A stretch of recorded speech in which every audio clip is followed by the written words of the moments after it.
Aujourd'hui, à Parlons éthique, nous recevons Michel Sasseville, professeur à la faculté de philosophie de l'Université Laval. Il est responsable du certificat et du microprogramme en philosophie pour les enfants à l'Université Laval. Il a également présidé, entre 1997 et 1999, le Conseil international de recherche philosophique avec les enfants. Il a donné des conférences sur la philosophie pour les enfants dans une quinzaine de pays et il a publié une douzaine de livres portant sur le sujet ou servant directement aux enfants. Comme vous allez le voir, Michel représente parfaitement bien la philosophie pour les enfants. Il est super accueillant et il exprime des idées profondes avec une simplicité hors du commun, comme le font les enfants d'ailleurs. On explore ce qu'est la philosophie pour les enfants et comment Michel a découvert ce domaine. On aborde également les effets que la philosophie pour les enfants peut avoir sur nous et sur la société. On discute notamment de la façon dont les outils de la pensée sont développés par la pratique de la philosophie pour les enfants et comment cela peut aider à améliorer la capacité des personnes à être de meilleurs citoyens et de meilleures citoyennes. On dit souvent que l'amélioration du monde doit passer par une amélioration de l'éducation.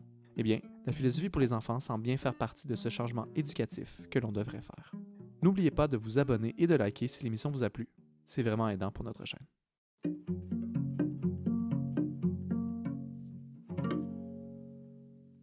Bonjour Michel. Aujourd'hui, tu vas nous parler d'un sujet qui nous intéresse, Romain et moi, tout particulièrement, la philosophie pour enfants. Romain est un des organisateurs des ateliers de dialogue philosophique. On fait un petit peu de promotion, tant qu'à ça. C'est les jeudis à 6h30 du soir, hein? C'est ça? Parfait. Et de mon côté, avec Flavie, on a postulé pour faire de la philosophie pour enfants dans les bibliothèques de Québec. On attend toujours notre réponse. Les expériences qu'on a eues de philosophie pour enfants ont eu un grand impact pour nous. On l'a connu grâce à toi. Est-ce que tu pourrais nous dire comment est-ce que tu as connu la philosophie pour enfants?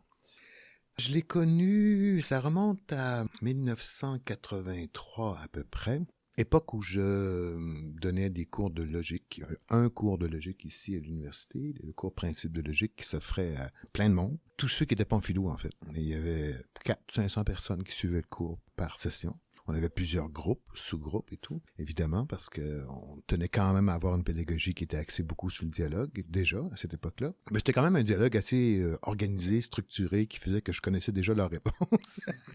Alors, c'était un drôle de dialogue, mais c'était quand même un dialogue.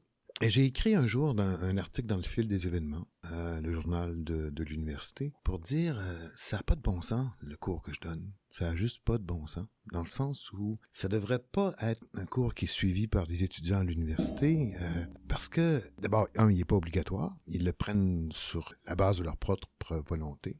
Et ils sont nombreux à le suivre. Et donc, ils sentent le besoin de venir suivre un cours de base en logique. Là, comment faire une définition, comment faire une phrase qui se tient, puis comment reconnaître que l'argument tient la route ou pas. Je me disais, ça devrait être appris beaucoup plus tôt, ça, cette histoire-là. Déjà, au cégep, normalement, ils ont un cours de rationalité, philo de la rationalité, mais il semble que ça soit pas suffisant. Puis peut-être qu'ils devraient le faire avant même. Peut-être qu'on pourrait commencer au secondaire à faire ces choses-là. Puis pourquoi pas au primaire, tu sais. Et puis je suis resté un peu comme ça. J'ai juste lancé l'idée en disant, je suis en train d'écrire pour perdre ma job, là, mais bon, c'est comme ça. Et le prof de l'époque, John Gallup, qui était responsable du cours, est arrivé un jour sur mon bureau avec un livre de Matthew Lipman qui avait pour titre La découverte de Harry, que j'ai ouvert, que j'ai lu, que j'ai trouvé très plate et que je l'ai refermé. C'est pas compliqué. En me disant, c'est pas ça que je veux faire. Moi, je veux faire de la logique avec les enfants. Puis dans ce livre-là, il n'y avait pas juste la logique, il y avait de la métaphysique, il y avait de l'éthique, il y avait de l'épistémologie, il y avait toute la philosophie qui était en jeu dans ce roman-là. Je me disais, non, c'est pas ça que je veux faire. Puis en 85, je suis allé donner ma première conférence dans le cadre de l'ACFAS à Chicoutimi pour présenter ce qu'on faisait en logique, justement. Et en même temps, il y avait, à côté du local où j'étais, un autre groupe de personnes qui avaient organisé une sorte de mini-colloque sur l'enfant philosophe. Je dis, qu'est-ce que c'est ça? Fait que là, je suis allé voir.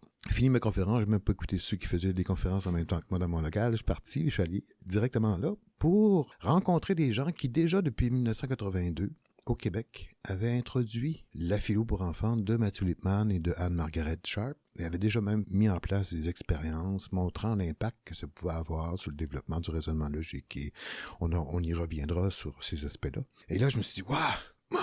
C'est peut-être plus intéressant que je pensais finalement. Alors, je me suis inscrit à une première formation à Montréal qui n'a jamais eu lieu. Non, c'était à Ottawa. Une première formation à Ottawa qui n'a jamais eu lieu parce qu'il n'y avait pas suffisamment de monde. Et le gars d'Ottawa m'a dit, il y a quelqu'un à Moncton qui, lui, met sur pied une formation au début juillet. Je rappelle, oui, on va avoir des subventions. Finalement, une semaine avant, il me rappelle en disant, ça marchera pas, on n'a pas eu de subvention et tout. Et je dis, où est-ce que je peux? Il dit, aux États-Unis, il y a Matthew Lipman et puis Anne-Margaret Sharp qui, eux, donnent des formations au mois d'août, 3 semaines complètes. Alors, je suis parti avec ma grammaire et puis mon dictionnaire parce que l'anglais, c'était pas une langue que je parlais beaucoup à ce moment-là.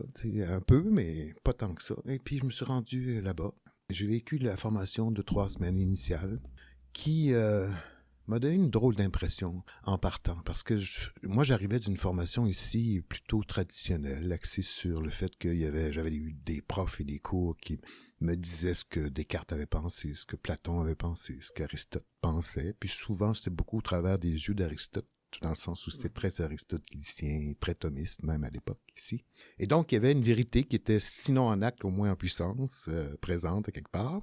Et là, j'arrivais dans un monde où est-ce que il n'y avait pas un quelqu'un qui nous disait « Voici ce que vous devez comprendre de tel texte ou de tel auteur. » J'arrivais dans un monde où est-ce qu'il y avait 30 personnes réunies autour d'une table en train de discuter comme les enfants le feraient, pour apprendre, effectivement, à faire cela avec les enfants, c'est-à-dire à mettre en place ce dont on parlera sans doute plus tard, des communautés de recherche philosophique. Et j'ai été très surpris parce qu'au bout de 2 ou 3 ou 4 jours, je me souviens plus du nombre de jours exactement, mais j'avais l'impression de vivre un rêve un peu. Je n'étais pas certain que c'était réel, cette histoire-là, dans le sens où je me disais, c'est quoi qui se passe ici, là? C'est tellement différent de tout ce que j'ai pu vivre jusqu'à présent dans le cadre scolaire même, au complet, pas juste à l'université, là, tant au primaire qu'au secondaire qu'au collégial, où tout du long, ce qu'on me montrait, c'était ce que j'avais à penser et ce que j'avais à apprendre pour mieux le recracher lors des examens. C'était ça le fond de la question. Et là, c'était pas du tout apprends cela, mais pense avec nous. Pensons ensemble, cherchons ensemble. Ne débattons pas ensemble même. C'était même pas l'idée d'avoir une confrontation pour qui va gagner, qui va perdre. Pas du tout, absolument pas. Donc, il y avait comme un climat de détente. On prenait le temps de penser. Alors, je suis revenu, au bout de ces 3 semaines-là, complètement chaviré, je dirais bouleversé par l'expérience que je venais de vivre, en me disant, c'est probablement trop beau pour être vrai, ça se peut quasiment pas que les enfants soient capables de faire une chose comme celle-là, les enfants du primaire. Et j'ai cherché une école, ici à Québec, et je suis tombé sur l'école d'Amour, ici dans Sainte-Foy, avec une classe de 5e et 6e année, ou de 5e année uniquement, je pense, à l'époque, dont le professeur s'appelait Harry.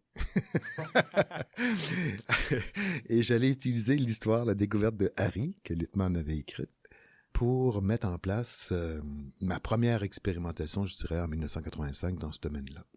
Alors, c'était difficile, c'était vraiment difficile. Je voulais tellement que ça marche qu'ils me l'ont bien rendu. Il y en a qui marchaient ses bureaux, il y en a qui voulaient rien dire, il y en a qui m'envoyaient promener et tout. Tu sais.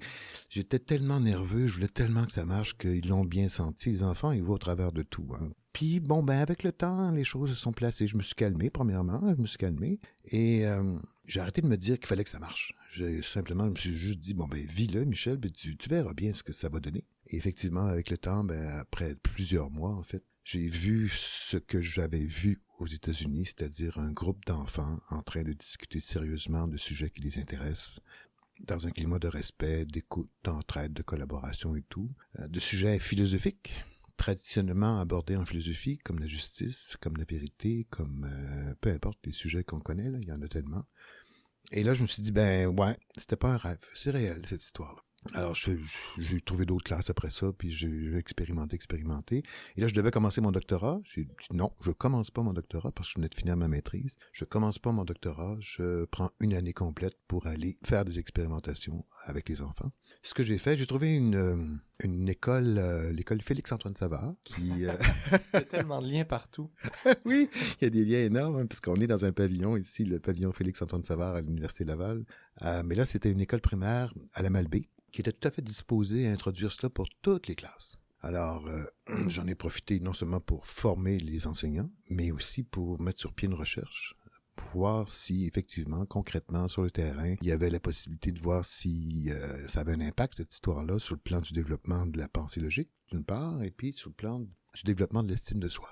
Et comment t'as fait pour avoir accès à ça, là? Parce que tu dis, j'étais allé à la Malbaie, il devait pas être très ouvert au départ, j'imagine, là. Non, il était très ouvert, effectivement. Très ouvert. En fait, il était en quête de ça.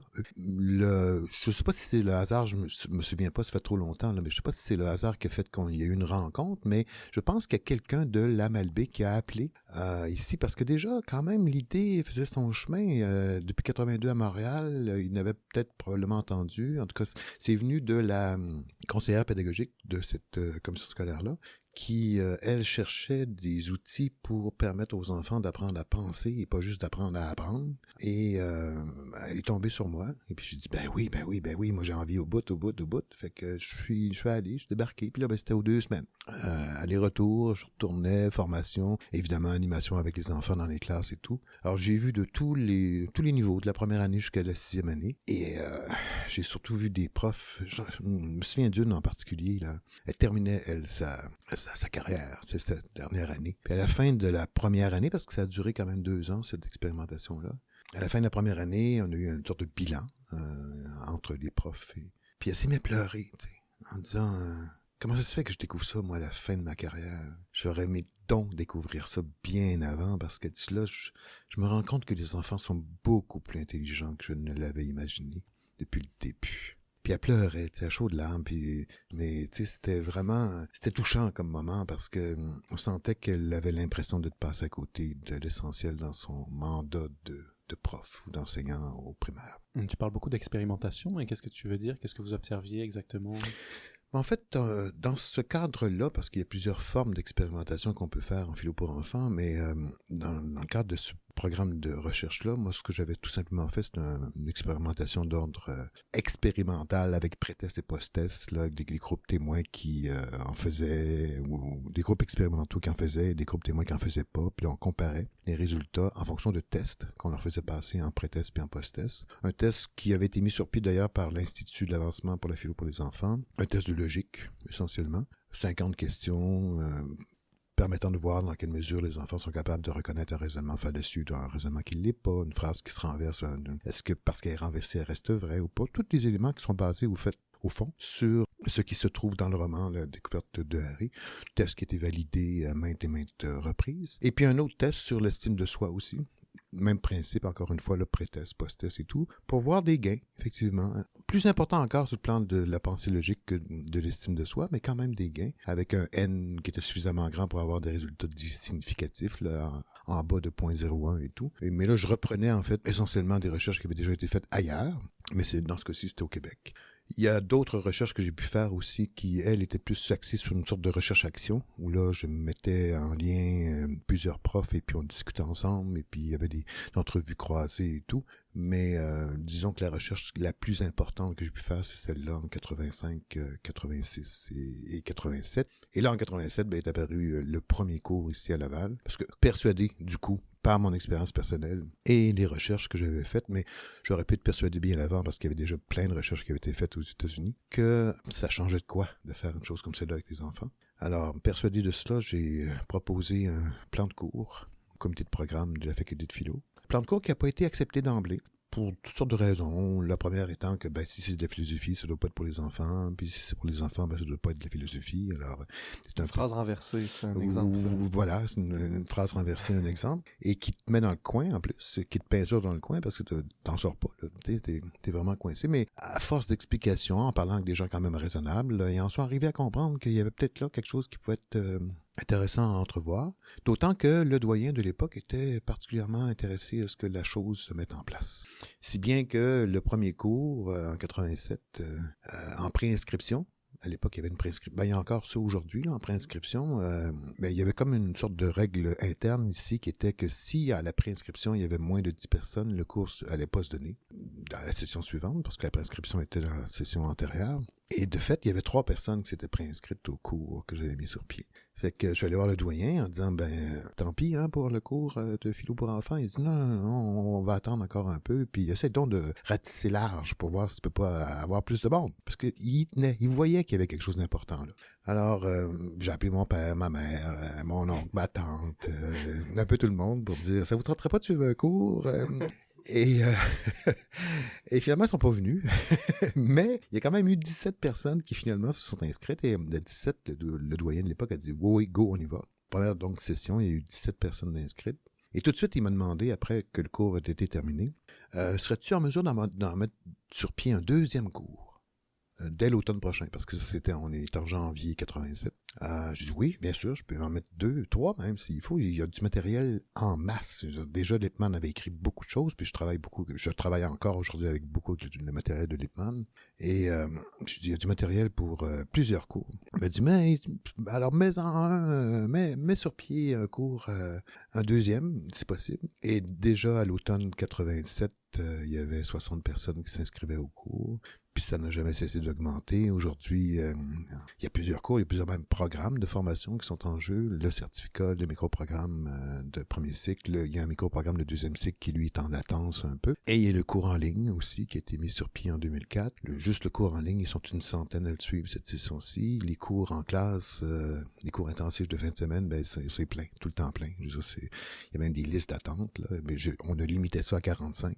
Parce que là, c'est pas des cours théoriques, c'est pas des cours où il s'agit d'expliquer aux gens comment faire, c'est des cours comme moi j'ai reçu à l'époque quand je suis allé à la première formation, c'est-à-dire les gens vivent l'expérience de mettre sur pied les conditions permettant aux enfants de penser par et pour eux-mêmes. Ils le vivent pour eux, d'abord, avec l'idée que c'est moins une transmission de connaissances qui est en jeu dans ces cours-là qu'une transformation d'attitude, de comportement, de conduite, de rapport au savoir comme de rapport aux enfants aussi. Et c'est pas en se le faisant dire qu'on l'apprend, c'est en le vivant soi-même, parce que là, à ce moment-là, ce qui se passe, c'est que les émotions interviennent. Parce que les émotions sont en jeu, ben il y a quelque chose qui reste de plus profond que simplement la partie rationnelle auquel on fait souvent uniquement appel quand on est dans un cours essentiellement théorique. Est-ce que tu pourrais nous dire c'est quoi la philosophie pour enfants et en quoi ça consiste un cours, par exemple, de philosophie pour enfants? OK. Pour la définition, ben, j'en ai souvent parlé en 35 ans. On m'a souvent posé la question, c'est quoi la philo pour enfants? Et puis, j'ai répondu de toutes sortes de manières. Mais récemment, je suis tombé sur un livre que j'ai lu et relu à plusieurs reprises. Puis, dès les premières pages, il y a une magnifique définition qui a été donnée par Anne-Margaret Sharp. Et je me suis dit que si jamais vous me posiez la question, ce que je pensais que vous alliez faire, je me suis dit, je vais prendre le temps de la recopier et si vous permettez de vous la lire, elle est relativement courte, mais... Oui, certainement. Alors, donc c'est de Anne-Margaret Sharp.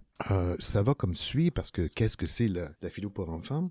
Elle va dire que la philo pour enfants est une tentative visant à considérer l'histoire de la philosophie et à la reconstruire pour les enfants de telle manière qu'ils se l'approprient pour eux-mêmes et puissent ainsi maîtriser l'art de penser de façon autonome et autocorrectrice. La philosophie pour enfants a aussi été entrevue comme une aventure éducative, une tentative visant à convertir la classe en une communauté de recherche philosophique. Dans cette communauté, les enfants apprennent l'art de la délibération et du dialogue et deviennent habiles à produire de bons jugements. À mesure qu'ils grandissent dans la maîtrise de la recherche philosophique en commun, ils deviennent, espérons-le, de plus en plus en mesure de penser par et pour eux-mêmes à propos de sujets qu'ils trouvent importants, sujets qui ont intéressé aussi les philosophes depuis des centaines voire des milliers d'années, des sujets touchant la nature de l'univers, les qualités d'une vie bonne et le développement de la sagesse. Alors je trouve que dans cette définition-là, il y a beaucoup de choses, mais il y a surtout l'idée qu'on voit bien que, même si c'est écrit en 96 dans le bouquin Studies in Philosophy for Children, Pixie, parce que c'est comme un livre qui porte sur un des romans qui est utilisé avec les enfants. Même si c'est écrit en 96 et qu'il y avait déjà pratiquement 25 ans d'expérimentation qui était faite, on voit que Anne-Margaret, qui était la principale collaboratrice de Lippmann, il va pas avec la certitude que tout ça c'est. Elle dit « espérons-le, c'est une tentative de... » Et je pense que ça va tout à fait dans l'esprit de ce que c'est que la philo pour les enfants. C'est-à-dire, c'est pas une démarche qui s'appuie sur la certitude que tout ce qui est là, il n'y a plus rien à faire, il n'y a plus rien à refaire, il n'y a plus rien à repenser, et que ça marche à tout coup, et que... Non, elle le voit bien, je trouve, comme étant une tentative, avec l'espoir, mais l'espoir se confirmant de plus en plus avec toutes les expérimentations qu'on a faites, que l'espoir donc que les enfants apprennent à penser par et pour eux-mêmes, développent leur jugement, leur pensée critique, leur pensée créative, leur pensée attentive aussi, on y reviendra peut-être sur ces 3 formes de pensée-là. Et un peu partout, de plus en plus sur la planète, si bien qu'à l'époque, en 96, je ne sais pas combien il y avait de pays qui étaient en jeu, mais aujourd'hui, c'est près de 80 pays maintenant qui ont introduit la chose. Pas nécessairement sous une forme obligatoire. Il y a certains pays, je pense à la Norvège ou la Finlande, ou enfin, je me souviens plus exactement lesquels, mais il y en a certains où ça fait partie du curriculum scolaire, clairement. Mais ici au Québec, c'est pas le cas, par exemple, encore une fois. Mais il y a beaucoup de gens qui l'utilisent volontairement. Et par le biais des programmes déjà existants, je pense à éthique et culture religieuse, par exemple, il y a plein de monde qui utilise la démarche qui est en jeu en philo pour enfants pour donner leurs cours comme d'éthique et de culture religieuse. Mais il y en a d'autres qui le font en maths, il y en a qui le font en français, il y en a certains qui le font simplement aussi en disant, voilà, cette semaine, il y a une période de philo. Point. C'est tout. Mais c'est pas obligatoire dans le curriculum scolaire québécois aujourd'hui. Alors, les cours eux-mêmes, comme je l'évoquais tantôt, c'est vraiment une reprise très concrète de ce que les enseignants ou enseignantes pourront vivre dans leur classe avec les enfants. Il s'agit de leur faire vivre donc la chose telle qu'elle se présente avec les enfants. Donc, première période de travail, la plus substantielle, je dirais, parce qu'il y a toujours comme une sorte d'introduction, là, une première rencontre où est-ce qu'on prend le temps de créer des équipes d'animation et tout, parce qu'ils vont avoir à animer eux-mêmes. Mais la première période de travail que j'anime habituellement, voire la deuxième aussi, après ça c'est eux qui commencent les animations, ben on prend le roman, ça dépend là, dans quel cours on est. Ben, par exemple, cette session-ci, je donne 2 cours, Pensée par nous-mêmes, Raison et émotion, puis Pensée par nous-mêmes, Valeur et vérité. Dans Raison et émotion, c'est la découverte de Harry, que j'avais lu à l'époque, que j'avais trouvé bien plate, là, mais là c'est devenu le centre d'un des cours. Et première période de travail, ben on prend le temps ensemble de lire le premier chapitre. Quand je dis ensemble, c'est que chacun est invité à lire à voix haute un paragraphe à la fois. On fait le tour du chapitre, tout le monde ensemble. Déjà, il y a sans qu'ils le sachent, parce que je leur dis pas d'emblée, je leur laisse découvrir la chose peu à peu, mais sans qu'ils le sachent, ben ils sont en train de vivre une expérience où on voit bien que le travail va être partagé. C'est pas la même personne qui fait tout, c'est chacun participe à sa manière, par sa voix, à un bout de lecture qui permet le partage, et ça c'est un autre élément extrêmement important dans une communauté de recherche, qui permet le partage du texte en tant que tel. Et donc on entend la voix de chacun. Il y a une dimension évidemment éthique qui est en jeu ici. Je dirais, pendant qu'il y en a un qui parle, tu te tais. Pendant qu'il y en a un qui lit, t'attends que... Ça, c'est drôle parfois. Il y a les gens sont comme... ils veulent lire, là, puis on oublie que juste à côté d'eux, il y avait quelqu'un qui devait lire, puis ils prennent son tour de parole. Puis là, on voit les gens qui sont surpris en disant « Hey, mais t'as pas laissé lire l'autre à côté. » On sent qu'il y a déjà toute une dimension éthique pour donner aux gens l'occasion de voir que chacun a sa place ici et que c'est important de respecter cette place-là. Et une fois que la lecture est terminée, d'un premier chapitre que quelques pages, révolution dans le monde de l'éducation, là, au lieu de leur dire, écoutez, voici ce qui est important dans ce que vous venez de lire, ou quelle est l'idée importante, ou quelle est l'idée la plus importante dans ce chapitre, on leur pose la question, qu'est-ce que vous avez trouvé important dans cette lecture? Qu'est-ce qui vous a marqué? Qu'est-ce qui vous a rendu perplexe? Est-ce qu'il y a une question que vous aimeriez poser suite à la lecture de ce texte-là, qui serait votre question et que vous trouvez importante? Vous pouvez le faire seul, en équipe, prenez le temps, 2, 3, 4 minutes. Et puis quand vous aurez terminé, ben soit je la prends moi-même au tableau, ou ils viennent eux-mêmes écrire leurs questions au tableau. Et puis on se retrouve avec des tableaux pleins dès la première rencontre, 20-25 questions. Et là, on prend le temps de les relire. Chaque équipe prend le temps, ou chaque personne qui écrit une question prend le temps de la relire. Et si on a besoin de clarifier la question, parce que parfois elle n'est pas claire, ou il manque une précision ici ou là, ou on sent qu'il y a un présupposé dans la question, et puis on se dit, est-ce qu'on est d'accord avec ce présupposé-là? Une fois que la lecture des questions est terminée, alors on en prend une qui peut avoir été choisie au vote, en disant aux gens quelles questions vous aimeriez passer le restant de la période. Et puis, souvent, je dis aux gens, vous pouvez voter pour toutes les questions, vous savez, parce que vraisemblablement, toutes les questions au tableau sont intéressantes, mais il y en a peut-être qui vous intéressent plus que d'autres. Bien sûr que votre question vous intéresse énormément, mais il y en a peut-être d'autres qui vous intéressent aussi. Et puis, bon, celle qui remporte le plus de votes devient la question qui va devenir le sujet de discussion pendant la suite de l'atelier. Le sujet de discussion, mais le sujet de ce que moi j'appelle, ce que j'aime appeler aussi beaucoup, le sujet de délibération. Et pourquoi de délibération? Parce que la question souvent cache un problème. Sous une question, c'est comme la pointe de l'iceberg. Il y a en dessous de la question, il y a un problème qui se joue là.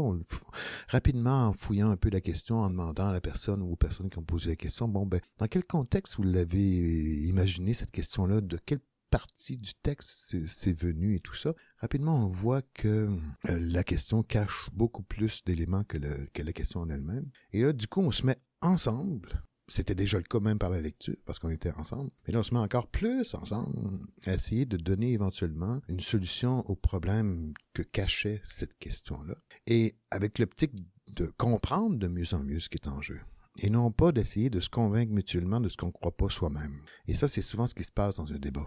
C'est-à-dire que dans un débat, tu essaies de t'assurer que l'autre va éventuellement se taire parce que toi, tu as enfin gagner la joute. Alors qu'ici, au contraire, l'idée, c'est pas tellement que l'autre se taise, mais qu'il prenne la parole pour venir t'aider, toi, à mieux comprendre ce qu'il y a à comprendre. C'est un peu... La comparaison que j'aime faire souvent, c'est la différence entre les avocats de la défense et de la couronne, qui, eux, ont comme mandat de défendre un point de vue puis de développer tous les arguments possibles pour soutenir ce point de vue-là, et même de faire comprendre à l'autre qu'il a tort, et les membres du jury, qui, eux, ne sont pas là pour défendre un point de vue ou un autre, mais d'essayer de comprendre tout ce qui a pu être développé pour essayer d'avoir un jugement le plus raisonnable possible, hors de tout doute raisonnable qu'on dit, mais ici, c'est pas hors de tout doute raisonnable, avec le doute, pour essayer de comprendre qu'est-ce qui a bien pu se passer et éventuellement porter un jugement sur le fait que telle ou telle personne est ou non coupable d'avoir commis ou pas tel acte. Évidemment, ici, le poids du jugement n'est pas aussi lourd que ce qu'on peut trouver en cours. Il ne s'agit pas de déterminer que quelqu'un est coupable et puis ensuite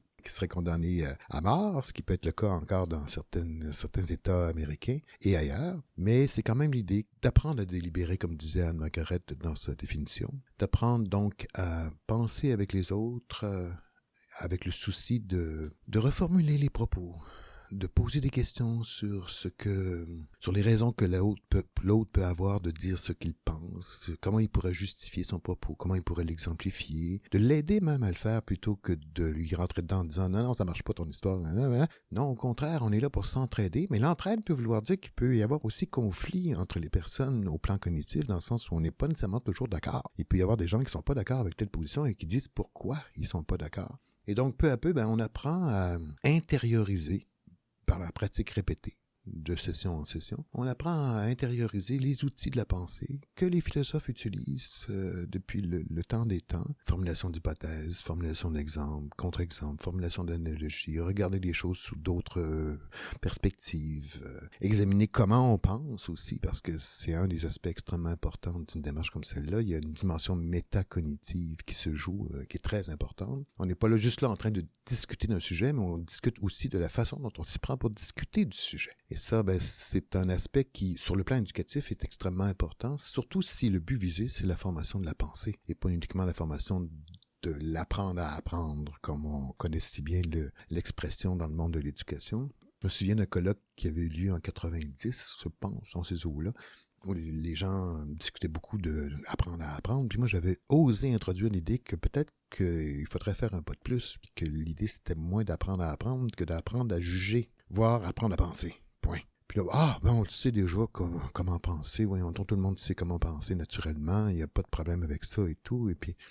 Et on a des tonnes d'exemples qui nous montrent que les gens pensent assez bien naturellement, mais qu'il y a des situations où là, quand ça devient le moindrement complexe, pouf, on se fait avoir sans même s'en rendre compte. On parle des fake news aujourd'hui. On parle des gens qui, au-delà de la rumeur et des mensonges, sont pas capables de reconnaître qu'il y a des arguments qui ont été très bien construits pour les manipuler, en fait. Et là, ce qu'on apprend dans une démarche comme celle-là, dans les cours, et ça va être refait avec les enfants, c'est l'art de se défendre contre la manipulation.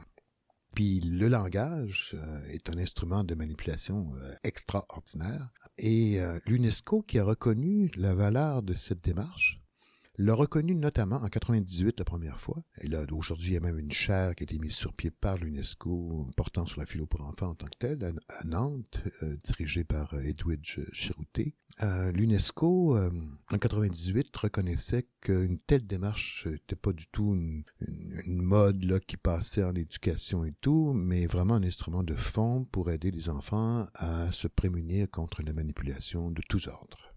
Et notamment la manipulation qui passe par le langage, évidemment. J'ai l'impression qu'il y avait un aspect aussi qui pouvait aider à la paix mondiale, si je me souviens bien. Oui, l'UNESCO avait souligné cela dans son petit texte qu'il avait produit suite à la rencontre de 2 jours où ils avaient invité 16 experts dont je faisais partie à cette époque-là pour venir conseiller l'UNESCO sur comment l'UNESCO pouvait aider le développement de la philo pour les enfants. C'était assez drôle de voir un peu le renversement qui se passait là. Et au terme de ces 2 jours-là, le directeur de la section philosophie de l'UNESCO à Paris avait produit un texte où il était question justement de la philo pour enfants comme instrument pour contrer la manipulation, mais aussi comme instrument permettant la prévention de la violence. Et ça se comprend, d'ailleurs ça a été vérifié ici à Montréal par une recherche qui a été menée par Serge Robert de l'Université du Québec à Montréal, portant sur l'utilisation de la philo pour enfants dans un contexte scolaire, mais de prévention de la violence, clairement. Il y a de nouveaux romans qui ont été écrits à ce moment-là, puis des guides pédagogiques et tout.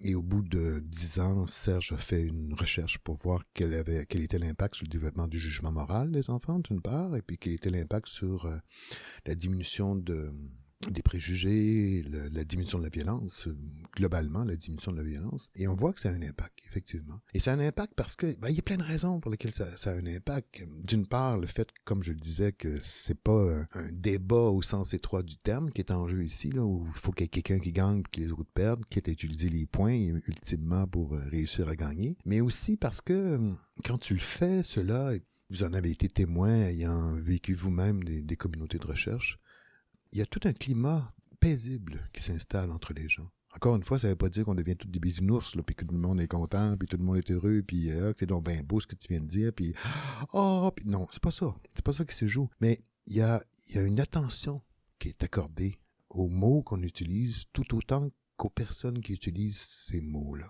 Et cette attention-là a pour effet de rendre les personnes qui sont des participantes à la communauté de recherche, des personnes qui ont un souci de rendre la démarche de plus en plus paisible.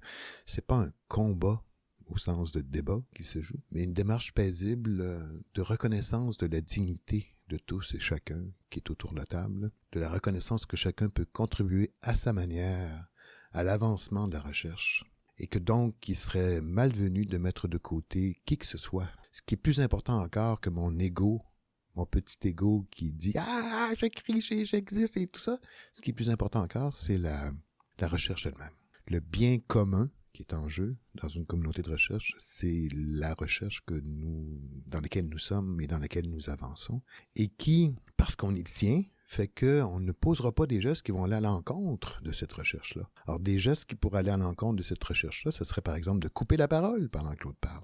Ce serait par exemple de l'attaquer en utilisant un argument ad hominem ou un sophisme ad hominem où on attaque la personne plutôt que l'idée qui est en jeu. Ce serait de refuser que quelqu'un dise son idée parce qu'on n'est pas d'accord avec son idée. Tout ça faisant que peu à peu, finalement, ce qui s'installe de plus en plus, c'est le dialogue entre les personnes. Et qui dit dialogue dit, ou je vais le dire autrement, qui dit absence de dialogue dit vraisemblablement quelque chose de l'ordre du conflit qui n'est pas réglé ou qui s'en vient. Alors qu'inversement, quand on dit que le dialogue s'est installé, on voit qu'il y a comme un effort pour que les gens se rapprochent. Et sinon la paix, au moins la coexistence de valeurs qui sont peut-être contradictoires puisse exister. Et c'est pour ça que l'UNESCO, je pense, déjà avait entrevu tout ça en 98. Mais il y avait en 98 aussi autour de la table des gens qui avaient été invités par l'UNESCO qui n'y connaissaient pas grand-chose à la philo pour enfants, en fait, et qui insistaient pour dire, non, la philosophie, c'est quelque chose qui doit être enseigné, on doit passer les grandes idées des grands auteurs parce que c'est comme ça que les gens vont apprendre la philosophie. Je pense qu'ils apprennent peut-être la philosophie comme ça, mais ils apprennent pas à philosopher comme ça.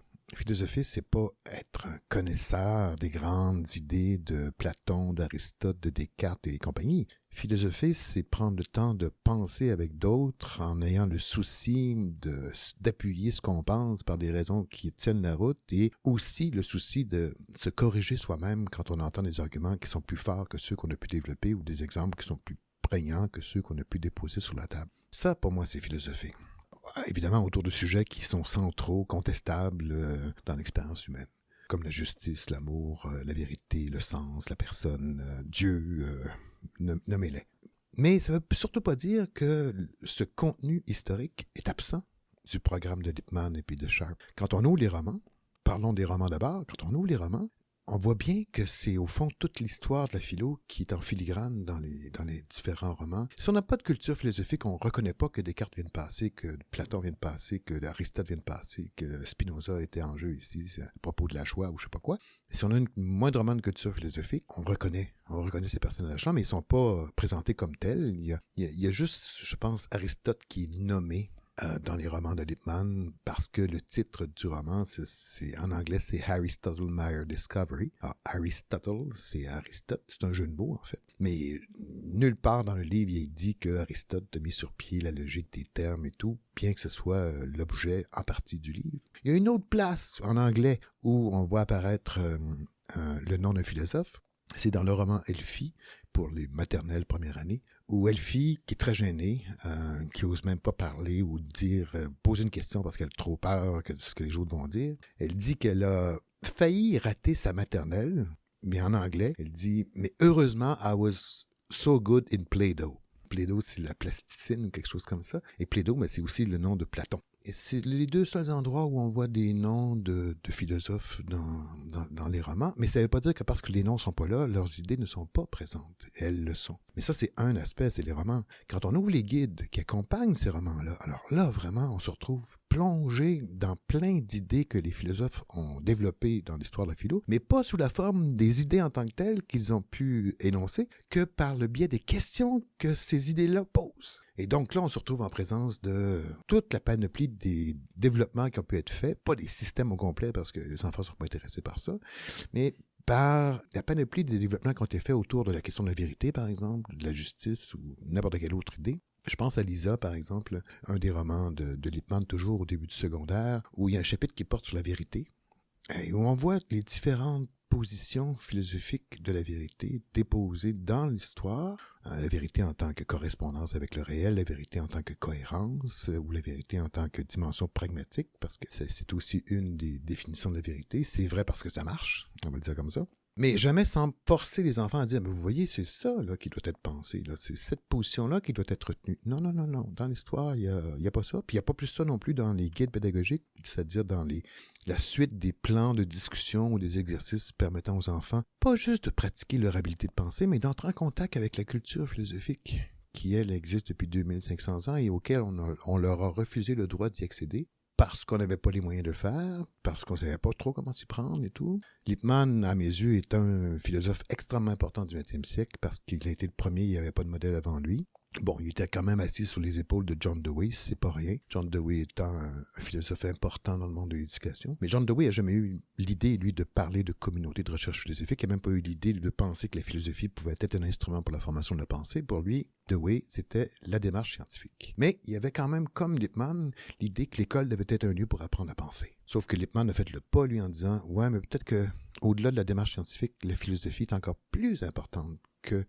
plus utile, plus conduisant mieux à cet objectif qui est la formation de la pensée que la démarche scientifique. Encore que la recherche qui est mise en route en philo se rapproche grandement de la recherche qu'on fait dans une démarche scientifique, c'est-à-dire formulation de questions, formulation d'hypothèses, formulation d'exemples pour venir appuyer les hypothèses, formulation de contre-exemples pour remettre en question l'hypothèse, éventuellement reconstruction de l'hypothèse et ainsi de suite. Ça se rapproche de la démarche scientifique, sauf qu'il n'y a pas d'expérimentation proprement dit en philo. On travaille avec le raisonnement, beaucoup, énormément, et les émotions que les gens ont combinées ensemble pour permettre la formation d'un jugement dit raisonnable.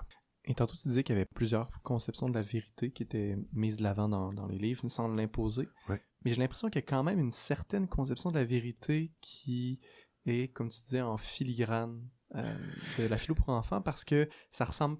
Il y a quelque chose de caractéristique. J'aurais de la difficulté à mettre le doigt dessus, mais il y a quand même quelque chose qui est là qui...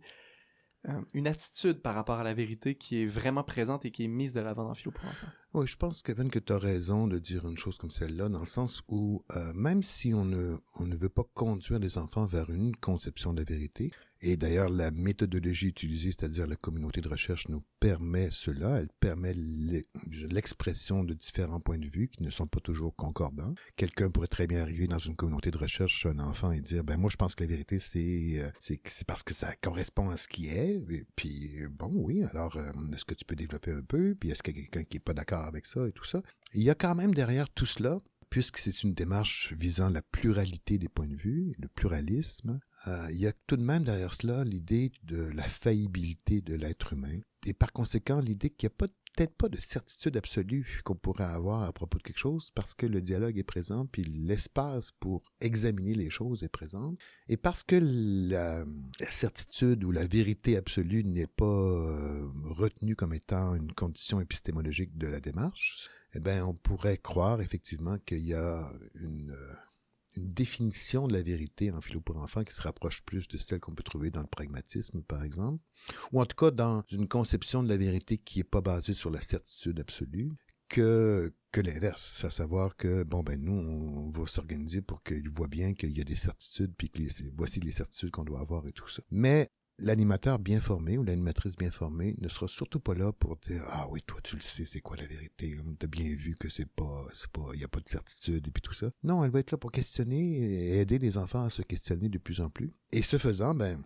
quand on questionne les conditions d'existence quotidiennes, on se rend compte qu'il n'y a effectivement pas beaucoup de certitude et qu'il y a souvent des remises en question qui doivent être faites, que la justice à une époque peut-être pas tout à fait le même sens qu'à une autre époque, que l'amour, que peu importe la thématique. Autrement dit que les contextes sont très déterminants dans la compréhension et l'acceptabilité de ce qui est proposé dans le cadre des recherches. En fait, ça, je voulais mettre l'accent, justement, mais tu viens de le nommer, l'importance des contextes en philosophie pour enfants, parce que je me souviens qu'à chaque fois, on donne, par exemple, une tentative de réponse, l'importance de est-ce qu'il y a un contre-argument dans un contexte particulier qui le rendrait faux, et j'ai l'impression que c'est quelque chose qui est quand même central à la philosophie pour enfants, de mettre l'accent sur le contexte et de s'éloigner de l'idée d'une vérité qui serait universelle.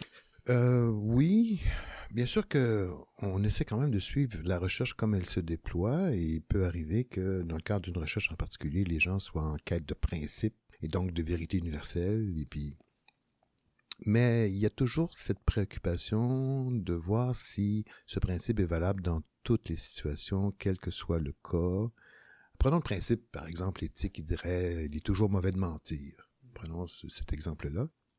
Kant dirait « c'est le cas ».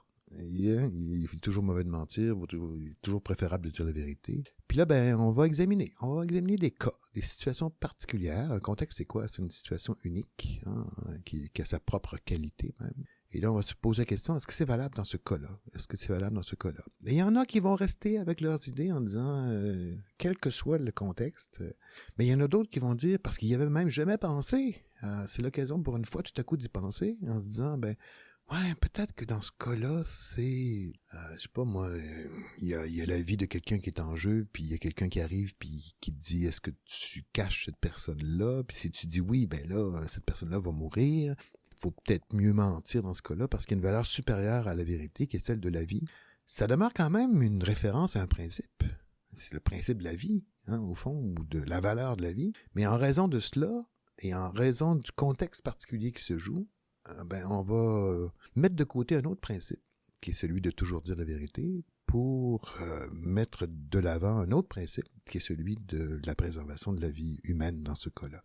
Donc, il y a un souci en philo pour enfants, et ça remonte à Dewey, dans son principe pragmatiste de continuité. Il y a un souci de dialogue entre principe et contexte, entre éléments qui nous apparaissent fondamentaux et situations extrêmement uniques qui, parce qu'unique, pourrait peut-être appeler à une redéfinition de cet élément fondamental. Et donc, il y a toujours un aller-retour qui se fait entre les deux. Ça ne veut surtout pas dire, encore une fois, je le répète, que l'animateur doit conduire les enfants vers l'acceptation du fait que le contexte est plus important que... Non, mais leur donner l'occasion d'y penser, d'y réfléchir, et éventuellement, de mon point de vue à moi, nuancer leur jugement. Faire que ce jugement ne soit plus aveuglé uniquement par un des pôles de ce continuum que sont principe et contexte, mais soit enrichi des deux. Et que parfois, c'est finalement le principe qui compte plus que le contexte, mais parfois c'est le contexte qui est plus important que le principe. Non, j'allais juste dire, effectivement, c'est penser par soi-même et pour soi-même, donc on a un peu les deux dimensions. C'est ça, exactement. Et le pour soi-même... Bon, le par soi-même, Dewey disait, si tu penses pas par toi-même, tu penses pas. Oublie ça. Il y a comme une sorte de tautologie ici, ou de redite dans l'expression penser par soi-même. Ça veut dire penser, et si tu penses pas par toi-même, tu penses pas. Mais Lippmann a bien dit en anglais « thinking for themselves » et non pas « just thinking by themselves ». Et le « for » veut dire que on donne aux enfants l'occasion de se découvrir en tant qu'être pensant, ayant éventuellement des valeurs qui leur sont propres à eux et qui ne sont pas nécessairement communes à tous, en plus. Chaque enfant peut avoir son univers mental. Et une communauté de recherche donne la possibilité d'exprimer cet univers-là, mais justement, parce que ce n'est pas fait seul, on n'est pas en train de former des petits individualistes qui, chacun dans leur coin, disent « ben moi, c'est ce que je pense, puis je veux rien savoir de ce que vous pensez, vous autres. » Non, c'est pas ça. C'est « voici ce que je pense, et voici pourquoi je le pense, et est-ce que vous avez une raison qui pourrait me laisser penser que ce que je pense ne tient pas la route? Est-ce que vous avez un exemple qui nous permettrait de penser que, et ainsi de suite? » Mais on part de nous. Chaque enfant part de lui, de ce qu'il pense, lui. Et même les adultes, quand on le fait avec les adultes, ici à l'université, les cours que je donne, en fin de semaine dernière, j'ai encore eu le merveilleux exemple de ça, à savoir que j'avais un étudiant en philosophie qui disait « Ouais, mais Platon a dit que... Platon a dit que... Platon a dit que... » Alors, une fois qu'il a eu terminé, je ne l'ai pas interrompu, mais une fois qu'il a eu terminé, c'était moi qui animais à ce moment-là, je suis intervenu, puis je dis « Ouais, mais toi, t'en penses quoi? » Qu'est-ce que tu penses de cela? Es-tu d'accord avec ce que Platon a dit? Donc, c'est jamais l'argument d'autorité qui est utilisé pour dire un grand penseur a pu dire, mais c'est l'argument qui vient de soi. Il peut être appuyé sur une autorité quelconque, ça, il n'y a pas de problème. Il peut être appuyé sur l'autorité qu'est papa, ou qu'est maman, ou qu'est, je sais pas, ou qu'est Platon.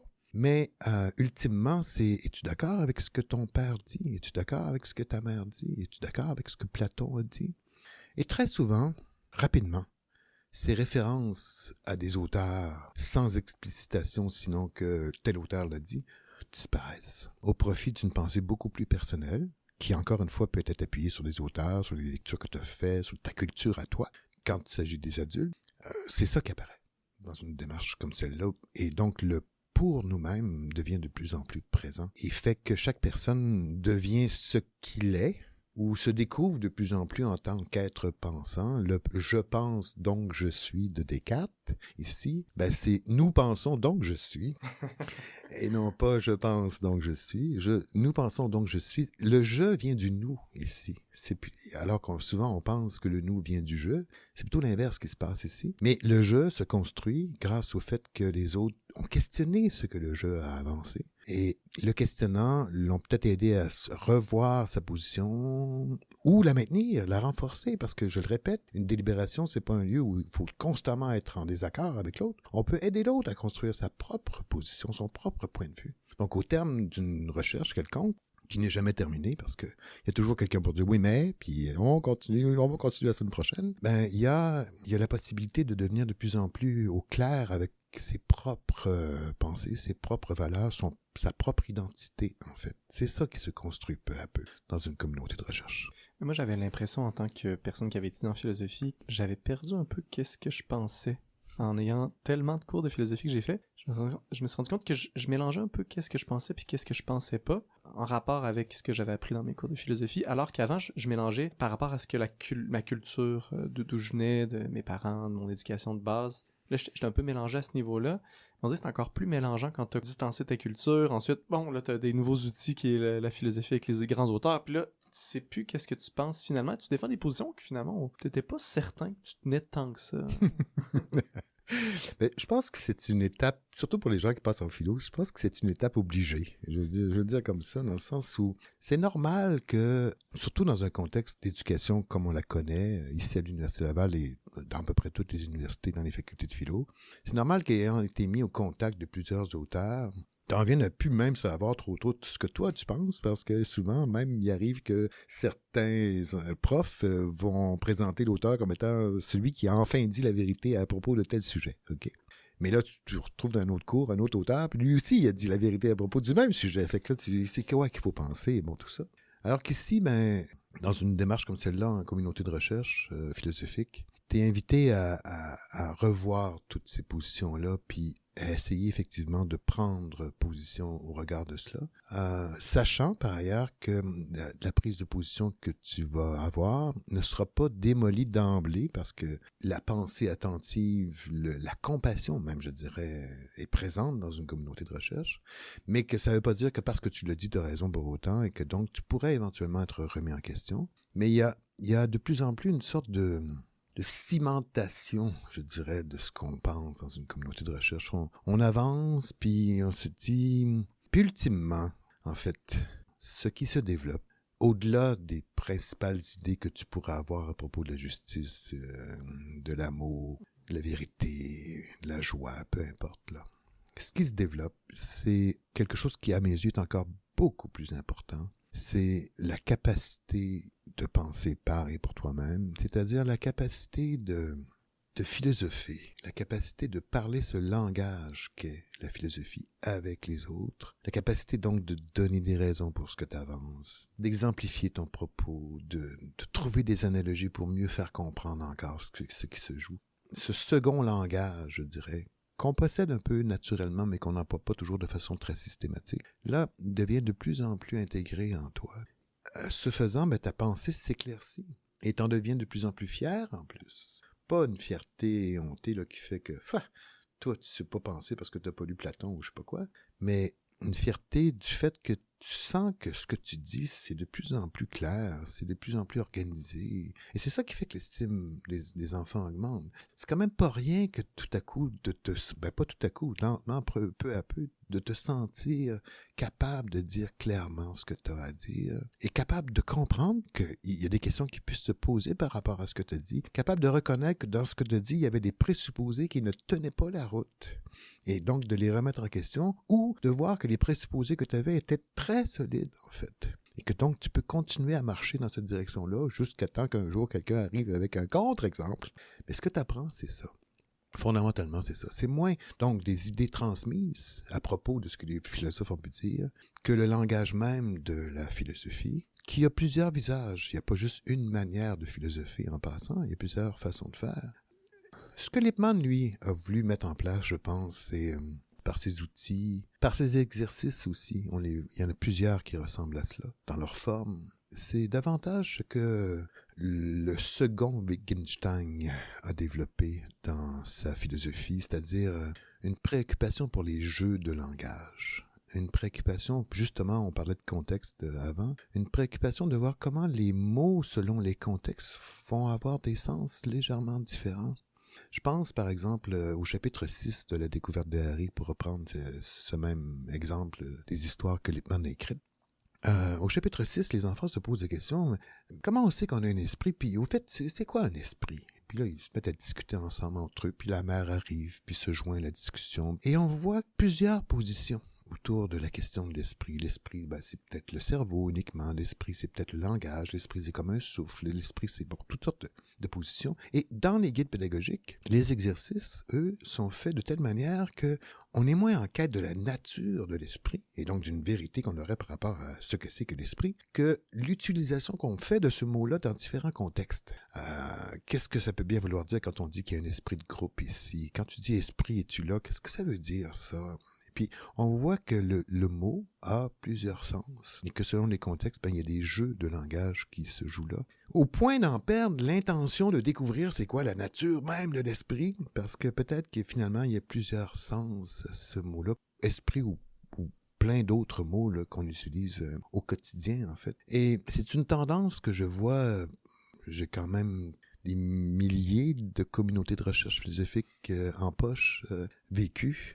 C'est une tendance que je vois souvent, c'est-à-dire un souci que les gens ont de chercher la vérité à propos de cette chose ou la définition qu'on faudrait donner à vérité ou à esprit ou à peu importe.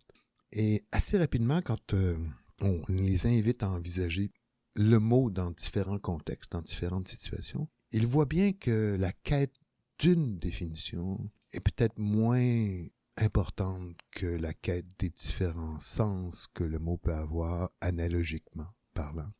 Il y a peut-être un premier sens qu'on peut donner, mais rapidement, on voit que le sens se décline analogiquement en différents sens, où on perd un peu de ceci, où on gagne un peu en cela et tout. Et c'est ce qui fait que ton esprit s'enrichit d'une multiplicité de significations plutôt que d'un sens, mettre tous les autres aux poubelles en disant ben moi je le sais maintenant c'est quoi l'esprit, la joie ou peu importe.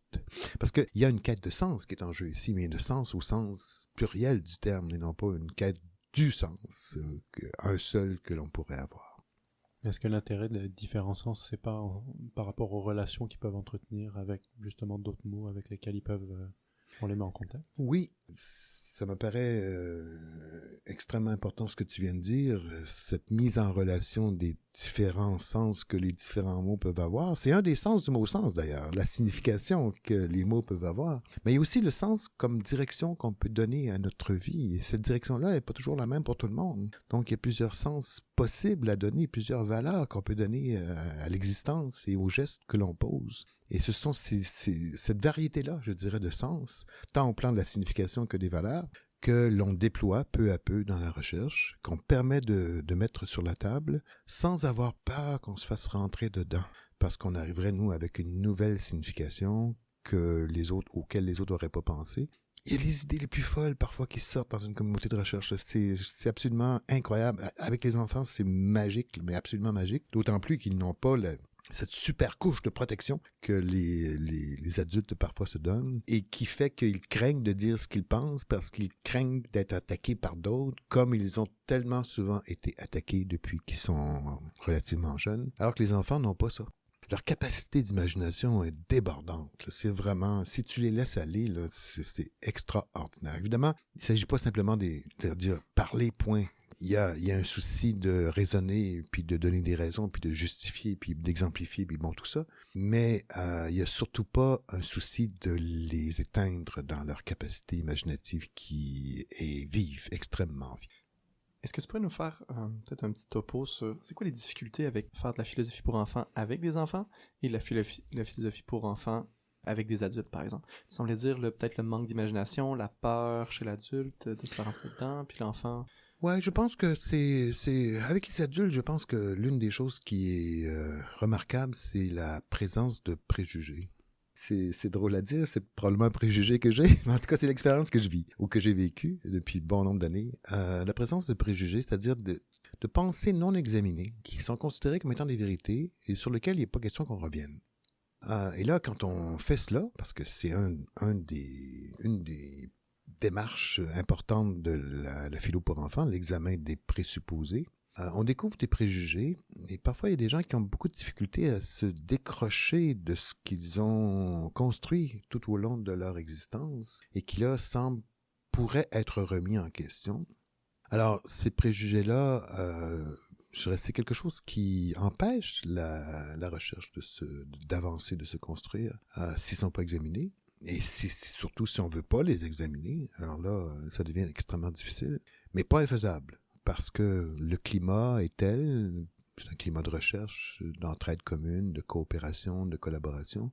Le climat est tel que les gens saisissent que la partie à jouer ici n'est plus celle qu'habituellement on joue, à savoir qu'il faut avoir raison et que l'autre doit avoir tort. La partie à jouer ici, c'est qu'on se met à chercher ensemble et sans qu'on soit attaqué dans sa personne. Et donc, les gens deviennent un peu plus relax avec le temps, relax sur le fait qu'ils peuvent dire ce qu'ils pensent finalement et acceptent l'idée d'être remis en question et acceptent l'idée de pouvoir examiner les présupposés qui sont parfois des préjugés qu'ils ont. La couche de protection est importante aussi chez les adultes. Le sentiment que si je dis ce que je pense, comment je vais être vu et tout. T'sais. Combien de fois... Moi, je l'ai vécu personnellement, mais je l'entends de la part de mes étudiants ici à l'université. Combien de fois ces gens-là ont levé la main dans un cours et se sont fait regarder en disant « Faut-tu arrêter de poser des questions, là? Celui ou celle qui sait, il est en avant, là. Arrête de poser des questions, arrête de ralentir le processus. Ou pire, surtout, ne te prononce pas, tu n'as rien à dire de vraiment important ou d'intéressant. » Alors que dans une communauté de recherche philosophique, tout le monde est appelé à contribuer et à dire ce qu'il ou elle pense. Ça, je pense que c'est une des difficultés assez importantes avec les adultes. Avec les enfants, selon l'âge, surtout s'ils sont relativement jeunes, 3 à 4 ans, ben, le manque de vocabulaire est quand même une difficulté importante. On a besoin du langage pour penser. On a besoin des mots pour penser. On a besoin d'une construction grammaticale qui soit assez organisée pour penser assez clairement. Et quand ça, c'est pas développé, même si on parle déjà à 3 ans, il y a encore de l'espace pour du développement. C'est plus dur de faire de la philosophie. D'ailleurs, c'est assez rare qu'on va faire de la philo avec des enfants de 3-4 ans comme on le fait avec des enfants de 7, 8 ou 9 ans. Avec les enfants de 3 ou 4 ans, on va davantage travailler sur des activités préparatoires à l'acte de philosophie. C'est-à-dire que, par exemple, si tu poses la question à un enfant de 4 ans, est-ce que tu aurais une question que tu aimerais poser suite à l'histoire que tu viens d'entendre? Parce que là, c'est pas eux qui la lisent, c'est nous qui la lisons parce qu'ils sont pas capables de lire à cet âge-là. En fait, certes, la plupart ne sont pas capables de lire. Ils vont dire, oui, j'ai une question. Puis là, ils vont lever la main. Oui, j'ai une question. Et puis, c'est, mon papa, il m'a dit que... Fait que, là, tu dis, ben, c'est pas vraiment une question, ça. C'est l'expression d'une opinion que tu partages. Et ils en posent pourtant des questions à cet âge-là. Ils n'arrêtent pas d'en poser des questions. Mais ils savent pas qu'ils en posent. Ils savent pas que c'est une question qu'ils sont en train de poser. Alors, on leur apprend que la façon dont ils disent les choses, c'est sous la forme d'une question. Ou le fait qu'ils ont dit parce que, c'est qu'il y avait une raison qui s'en venait. Donc, il y a toute une série d'apprentissages qui deviennent comme des préalables pour s'engager ultimement dans l'acte de philosophie qui va apparaître en communauté de recherche philosophique, qui va apparaître autour de 5-6 ans à peu près, où là, on peut se permettre vraiment de mettre sur pied une communauté de recherche avec des enfants, tout comme on pourrait le vivre avec des enfants de 10, 11, 12 ans et plus tard. C'est la principale difficulté, je trouve, qu'il y a avec les enfants. Autrement, il n'y en a pas de difficulté. Ils aiment ça au bout. Ils aiment ça. Ils en veulent, ils en mangent. Ils vont même jusqu'à dire, vous pouvez nous enlever toutes les matières à l'école, mais pas la philo. Là, tu leur demandes, mais pourquoi? Question banale pour quelqu'un qui fait de la philo avec les enfants, mais pourquoi vous pensez ça? Ben, c'est parce que la philo, ça nous prépare à la vie, alors que les autres matières, ils nous préparent à l'école. Bon, pourquoi tu dis ça? Ben, les autres matières, ils nous préparent à l'examen qu'on va devoir passer, alors qu'en philo, ce qu'on apprend dans la journée, on peut l'appliquer tout de suite dans la vie, là, maintenant, ce soir. Puis d'ailleurs, les parents le disent, hein, ils ont eu une période de philo aujourd'hui, le souper n'était pas pareil, parce qu'il y a eu une grosse discussion qui s'est passée, puis c'était la suite de la discussion qu'il y avait eu sur la justice durant la journée pendant la période de philo.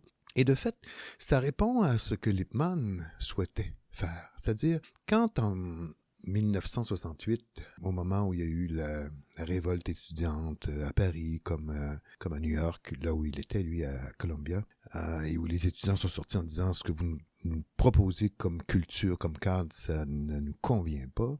Lippmann, sa réflexion, ça a été non pas de dire aux étudiants, ils voient tout croche, ils n'ont rien compris, mais c'était plutôt de se dire, est-ce que mes cours que je donne à l'université leur donnent vraiment la possibilité d'apprendre à juger de manière pratique, mieux que s'ils n'avaient pas suivi mes cours. Et son constat, c'était qu'effectivement, le jugement pratique, nuancé et tout, que devrait permettre l'enseignement de la philo, n'était pas présent. Et il s'est dit, ben peut-être qu'il est trop tard. Peut-être que d'introduire la philo à 17, 18, 19 ans, c'est trop tard. Peut-être qu'il y a déjà des choses, je parlais des préjugés qui sont installés et tout ça, peut-être déjà des choses qui sont trop fixées pour qu'on puisse espérer que la philo fasse vraiment une différence dans la démarche consistant à apprendre à avoir un jugement raisonnable, pratique. Et c'est ce que les enfants disent, en disant, ben quand on fait de la philo, c'est pratique. Ça va avoir un effet immédiat là, dans ma vie à moi de tous les jours, alors que les autres matières, c'est moins certain.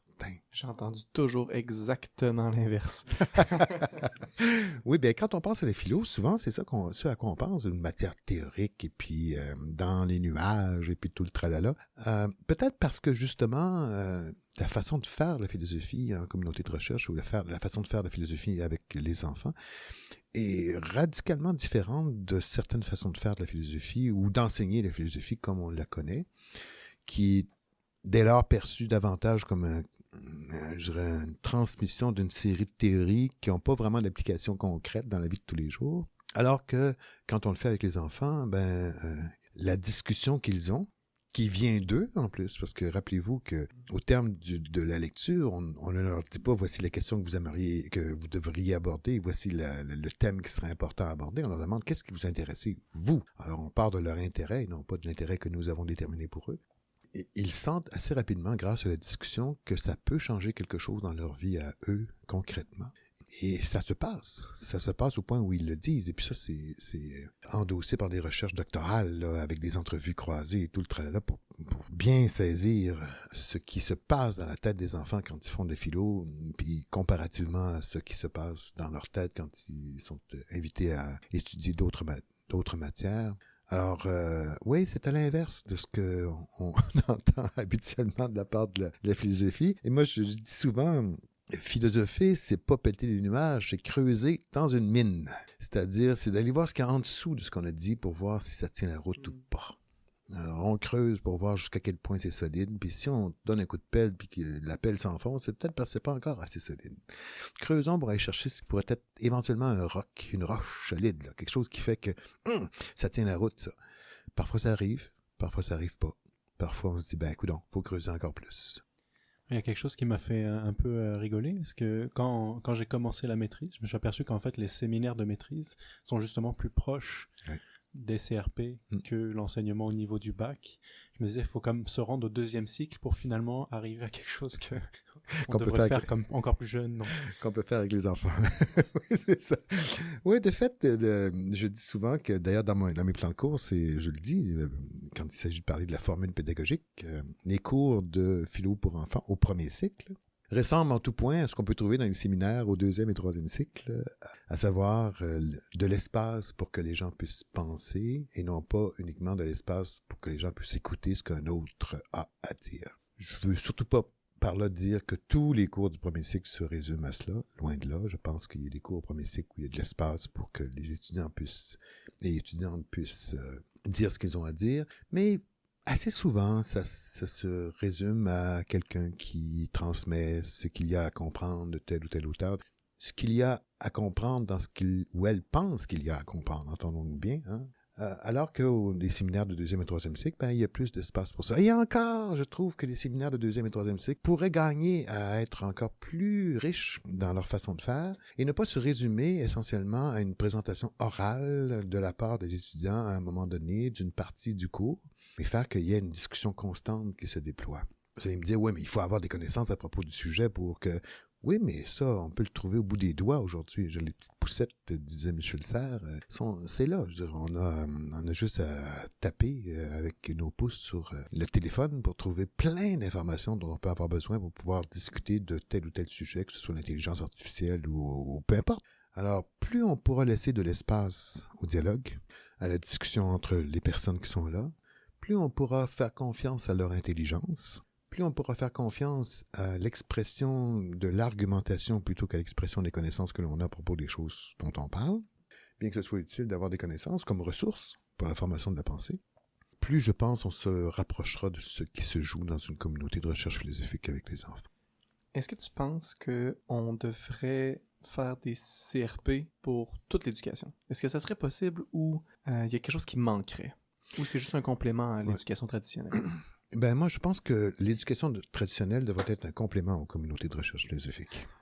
Au sens suivant, c'est-à-dire que je pense que l'éducation traditionnelle, si on la conçoit comme étant une éducation qui vise essentiellement à la transmission des connaissances, disons-le comme ça pour résumer en gros, là, elle est très utile au sens où on a besoin des connaissances comme ressources pour apprendre à penser.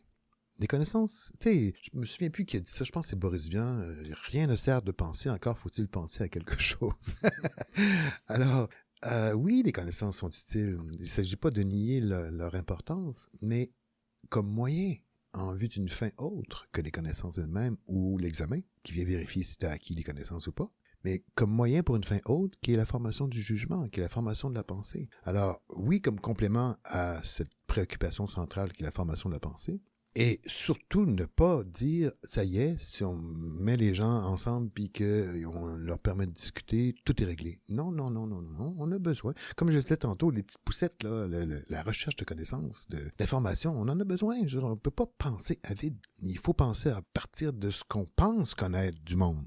Ça ne veut pas dire que, par ailleurs, on a raison, du coup, et que c'est vrai ce qui est dit là. Mais ce qu'on pense connaître du monde, ce qu'on sait que Platon ou Socrate ou Aristote ou compagnie a pu dire à propos du bonheur, de l'amitié ou de je sais pas quoi, ça peut être très utile Et c'est pour ça qu'une formation en philo pour enfants, c'est pas un week-end en passant, là, une fin de semaine en passant, puis bonjour, merci. Il y a des gens qui ont commencé avec le micro-programme, qui ont fait leur certificat, qui ont fait leur bac en philo, leur maîtrise en philo, puis leur doctorat en philo pour être de plus en plus habiles à animer des discussions philosophiques avec les enfants, parce que ce bac, cette maîtrise et ce doctorat, qu'est-ce qui leur donne, entre autres, c'est un ensemble de connaissances à propos de ce qui a pu se dire ou se développer dans l'histoire de la philo. Et pour moi, ça, c'est extrêmement important.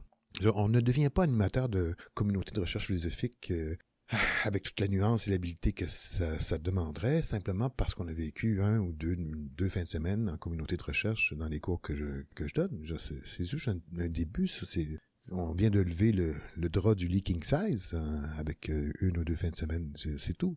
Mais si on peut ajouter à ça des connaissances qui vont nous permettre de reconnaître que dans tel propos d'un enfant, il y a des cartes qui viennent passer, qui lui-même est en relation avec Spinoza ou tel autre philosophe, ben on a du coup la possibilité de venir poser une question qui viendrait éventuellement peut-être l'aider à revoir sa position ou à l'approfondir.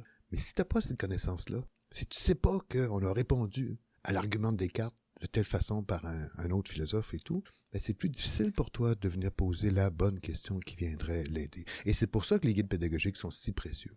Ils ont été construits de cette façon-là, pour opérationnaliser, je dirais, l'histoire de la philosophie en question que les enfants peuvent reprendre à leur propre compte, mais qui sont des questions, en fait, qui viennent de tel philosophe ou de tel autre. Et moi, en tant qu'étudiant en philo, j'ai trouvé que cet aspect-là m'était moins utile en philosophie pour enfants, mais l'aspect le plus important, selon moi, ça a été l'ego, l'impatience, l'impatience d'avoir quelqu'un que c'est une idée que je considère que c'est pas une bonne idée. C'est plus au niveau de l'attitude, au niveau du développement personnel que moi j'ai trouvé quelque chose de vraiment important. Alors et un peu les outils, je me rends compte que maintenant je nomme ce que je vais faire. Et ça, c'était difficile en philosophie pour enfants. Et là, même dans mes séminaires, je nomme d'emblée qu'est-ce que je vais dire. Donc je me dis, ok, il y a un aspect qui a été développé, mais surtout l'aspect développement personnel, sentiments, les sentiments qui t'envahissent. Parce que tu disais tantôt que c'est très paisible. Moi, des fois, je bouillais en dedans, même si j'avais l'air très paisible à l'extérieur. Il y avait des moments où il y a une espèce de vie intérieure quand tu fais de la philosophie pour enfants qui t'amène à différents endroits. Là. Ouais. Ben, chacun y trouve son compte, hein? Et chacun a son histoire surtout. Et il y a des gens qui arrivent dans une démarche comme celle-là déjà disposés à entrevoir que d'autres positions pourraient être déposées sur la table, et que c'est pas parce qu'elles sont différentes des tiennes que nécessairement elles sont fausses. Il y a peut-être d'autres perspectives. Il y a un multiperspectivisme qui est en jeu ici. Et il se peut que, en raison de ton histoire à toi, tu sois arrivé dans les communautés de recherche au début et puis que tu aies entendu des positions qui t'apparaissaient complètement loufoques, incohérentes même, et surtout pesantes sur ta patience en disant là, ça va faire, là, franchement, il dit n'importe quoi, et puis bon. Mais c'est vrai que globalement, par ailleurs, ce qui se développe auprès de tous et toutes dans une communauté de recherche, c'est la mise en perspective de ton ego. Tu en viens de plus en plus à voir que c'est pas si important que ça, finalement, ce que j'ai à dire. D'autres que moi le diront peut-être même, et c'est souvent ce qui arrive, on veut dire de quoi, puis on n'a pas le temps parce qu'il y a tellement de mains de levée que, bon, tout ça. Puis tu te rends compte que ce que tu voulais dire, ben, il y a quelqu'un d'autre qui le dit 5 ou 10 minutes plus tard. Alors, je pense que ça, c'est extrêmement important. L'humilité est une autre valeur de fond en philo pour enfants qui, d'après moi, rend justement le rapport beaucoup plus simple, beaucoup plus doux entre les personnes. Parce que si tu rentres là avec l'idée que, bon, ben là, je vais leur montrer ce qu'il y a à savoir, ça va être un peu compliqué pour toi et pour les autres aussi, les deux, c'est sûr. Alors, sous l'angle du développement personnel, et puis on pourra en parler longuement, il y a effectivement beaucoup à apprendre dans une démarche comme celle-là. Et c'est pour ça que je pense, par exemple, à Sève, qui est la fondation qu'a mise sur pied Frédéric Lenoir, qui combine à la fois méditation et philosophie pour enfants. SEV, c'est l'acronyme pour savoir-être et vivre ensemble. Et cet acronyme-là reprend bien l'idée que faire de la philosophie, c'est apprendre à vivre ensemble. Et pour apprendre à vivre ensemble d'une manière qui soit paisible, et non pas d'une manière... de toute façon, on ne peut pas vivre ensemble si on est en train de s'attaquer. Ça ne marche pas, cette histoire-là. On est peut-être ensemble, mais on ne vit pas ensemble.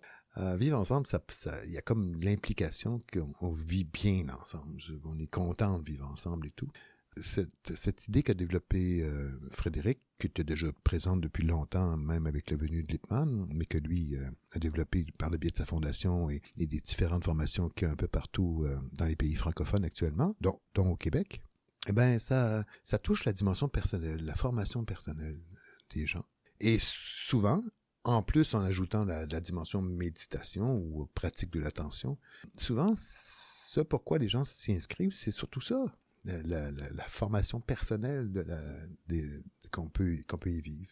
Mais c'est prendre la partie pour le tout que de résumer tout cela à la formation personnelle. Parce que ce qui est en jeu quand on fait de la philo avec les enfants, c'est à la fois la formation personnelle, oui, donc la formation du caractère, on va le dire comme ça, mais aussi la formation d'un citoyen raisonnable vivant dans une démocratie.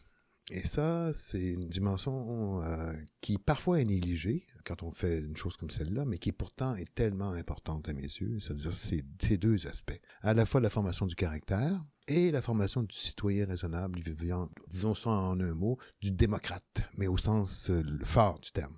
Qui pourrait être besoin d'avoir un jugement raisonnable. Pas rationnel, raisonnable. La différence entre les deux, c'est que la rationalité, elle est tempérée par le jugement, justement. C'est ce qui fait que ce jugement devient de plus en plus raisonnable et non pas rationnel, point à la ligne. Tempéré dans le sens où le jugement vient faire apparaître la nuance, vient faire apparaître la présence du contexte, vient faire apparaître l'autre point de vue qu'on n'avait pas entrevu, et ainsi de suite. Alors, ces deux aspects-là sont, pour moi, tout aussi importants, l'un que l'autre. Pour le caractère, on pourrait parler de bon nombre de dimensions de l'être humain qui se développent peu à peu. La douceur, l'humilité, l'attention particulière à l'autre, la simplicité aussi. De dire simplement les choses, autant en étant toi-même simple que de prendre le temps de dire des choses qui vont être comprises par les autres. Il y a bien des philosophes qu'on lit, tu te dis, coudonc, ils se cachent derrière quoi pour dire des choses qui sont aussi incompréhensibles. Alors que en philo pour enfants, on cherche pas à être complexe. En tout cas, on cherche pas à être compliqué. On cherche à dire le plus simplement possible ce qu'il y a à comprendre, qui peut être complexe à comprendre. Ça, on s'entend. Les problèmes sont pas simples. Mais on n'utilise pas des tours compliqués pour essayer de comprendre cela. De toute façon, ce qui se passe, c'est qu'il y a quelqu'un qui va dire « Je comprends pas ce que tu es en train de dire ». Ou il va dire « Est-ce que je pourrais reformuler ce que tu viens de dire en disant ceci ?» Et puis là, l'autre devra confirmer ou pas. Et souvent, dans la reformulation, c'est beaucoup plus simple. C'est dit beaucoup plus simplement. Et c'est un des aspects qui se joue, qui a l'air cognitif, mais qui est aussi très affectif et qui est aussi très de l'ordre du caractère qui est en train de se développer peu à peu. Ça veut surtout pas dire que tout le monde devient pareil, là. Non. On reste nous-mêmes, mais avec des traits qui, elles, sont en lien avec la recherche. Qui pourraient être en train de se développer correctement, a besoin de gens qui sont de plus en plus humbles, de plus en plus capables d'être simples dans leurs propos, de plus en plus doux dans leur manière de dire les choses, de moins en moins attaquants, de moins en moins préoccupés d'avoir raison. J'ai l'impression que tu mets de l'avant aussi, avec l'aspect démocratique, certaines valeurs qui sont développées, non pas simplement mises de l'avant, mais développées par la pratique dans la philosophie pour enfants. Et j'ai l'impression que l'aspect de démocratie, comme tu disais, c'est super important. Est-ce que tu pourrais nous dire comment est-ce que la philosophie pour enfants pourrait nous préparer à la vie démocratique? Parlons d'abord, si tu permets, des valeurs que tu viens d'évoquer. Récemment, j'ai donné un cours à Genève dans le cadre du micro-programme qui est offert ici, mais qui est offert aussi à Genève. Et je leur ai demandé à la fin, quelles sont les choses importantes, d'après vous, qui se vivent en communauté de recherche? Quelles sont les valeurs qui sont vécues en communauté de recherche philosophique? Et donc, j'ai pris le temps d'aller voir, parce que j'ai écrit un petit article sur le blog de Philo pour enfants, qui se trouve ici à l'Université Laval. Petite pub en passant, au sens de, si vous voulez savoir où est-ce que je l'ai pris à philoenfant.org. Et dans ce blog-là, j'ai repris vraiment les 30 valeurs que ces gens-là considèrent comme étant des valeurs qui sont développées en philo pour enfants. Imaginez 2, 3, mais bon, 30, ça peut aller. Ça en fait pas mal. Mais je vais faire l'économie des 30. Je ne passerai pas au travers des 30 parce que le podcast ne dure pas 30 heures, il ne dure que 1. Mais chaque valeur ne durerait pas non plus 1 heure. Mais bon, quelques-unes. La bienveillance. Voilà une première valeur. Ça permet une meilleure écoute, disait-il. Une fluidité des idées aussi. Ça, c'est Théa qui disait ça. L'entraide. Une autre valeur qui est de fond dans une communauté de recherche parce que ça nous pousse à réfléchir ensemble une telle démarche. La découverte des façons de penser chez l'autre aussi, et pas uniquement chez toi. tu entends l'autre en train de dire des choses et tu découvres qu'il y a d'autres façons et il y a d'autres idées que celles que tu as. C'est rare qu'on se surprend soi-même en passant. Hein? C'est rare qu'on ait des accords, on est en désaccord avec soi-même. T'sais. On est souvent d'accord avec soi-même. Alors que si t'es avec un autre, des autres, ben là, tu te rends compte que peut-être que j'avais pas pensé à tout, finalement. Du haut de mon gros ego, j'avais pas pensé à tout. La découverte, la formalisation, et la construction des outils de pensée avec les autres. C'est une autre valeur qui se joue là. Okay, c'est une activité, mais c'est aussi quelque chose d'important qui se passe. L'art de savoir se taire. Ouais, j'ai de la misère à le développer celui-là. Tu viens d'en faire la preuve. Non, c'était une blague, mais c'est pour dire que oui, on apprend ça aussi. Il y a là, comme ailleurs, des grandes gueules au début. Surtout avec les adultes. Même avec les enfants, il y a des grandes gueules. Puis tranquillement, ils se rendent compte que, coudonc, peut-être que si je me taisais un peu, je pourrais laisser plus de place à l'autre. Et laissant plus de place à l'autre, je vais peut-être avoir l'occasion d'entendre d'autres points de vue que celui que j'ai moi, qui vont me permettre d'avancer éventuellement. Le partage, du coup, est une valeur de fond dans une démarche comme celle-là. L'ouverture progressive, l'ouverture d'esprit, le fait que on est conscient et surtout on a envie, on a le désir, le souci d'entendre d'autres points de vue que le sien propre. La reconnaissance que chaque différence fait une différence. Quand on vit une communauté de recherche puis qu'il y a quelqu'un qui s'en va pour même juste une période, on sent qu'elle n'est plus là, cette personne-là. Et si on sent qu'elle n'est plus là, c'est parce que sa présence faisait une différence. La découverte ou la redécouverte et l'invention même de soi en tant que personne, en tant qu'être humain, c'est là une valeur de fond dans une démarche comme celle-là. La lucidité aussi. L'augmentation de la lucidité, c'est-à-dire cette prise de conscience de soi-même en train de vivre l'expérience de son rapport au monde. Ça, c'est pas rien, là. C'est vraiment pas rien. Le questionnement. Voilà une valeur de fond qui est en jeu ici. On apprend aux enfants d'emblée à dire quelles questions vous avez à poser. C'est pas rien que de poser une question. Il y a plein de monde qui, même à l'université, en pose pas de questions. Et pourquoi ils en posent pas? Parce qu'on leur a jamais donné l'occasion d'apprendre à poser des questions. Et surtout, quand ils osaient les poser, on leur disait « tais-toi ». Pas le temps, là, c'est pas une question appropriée. Ça, j'avais pas de misère. Donc, c'était peut-être ma force. Mais vous n'êtes pas légion. La confiance aussi. Voilà une autre valeur qui est en jeu. On prend de plus en plus confiance en soi-même. Et on prend de plus en plus confiance aussi dans l'autre, dans les autres, parce que les autres ne sont plus des gens qui sont là pour aller à l'encontre de ce que nous faisons, mais contribuent. Le respect, c'est une autre valeur aussi. Et là, le respect, j'ai un étudiant à la maîtrise qui vient de terminer, pour ne pas le nommer, David Anthony Ouellette, qui vient de terminer sa maîtrise sur le respect et la philo pour les enfants, comment la philo pour enfants est un éveil au respect. Et on voit bien que le terme respect a plusieurs sens.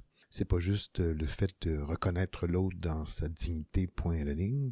Il y a plusieurs sens qui sont en jeu et la plupart de ces sens-là jouent quand on fait une démarche comme celle-là.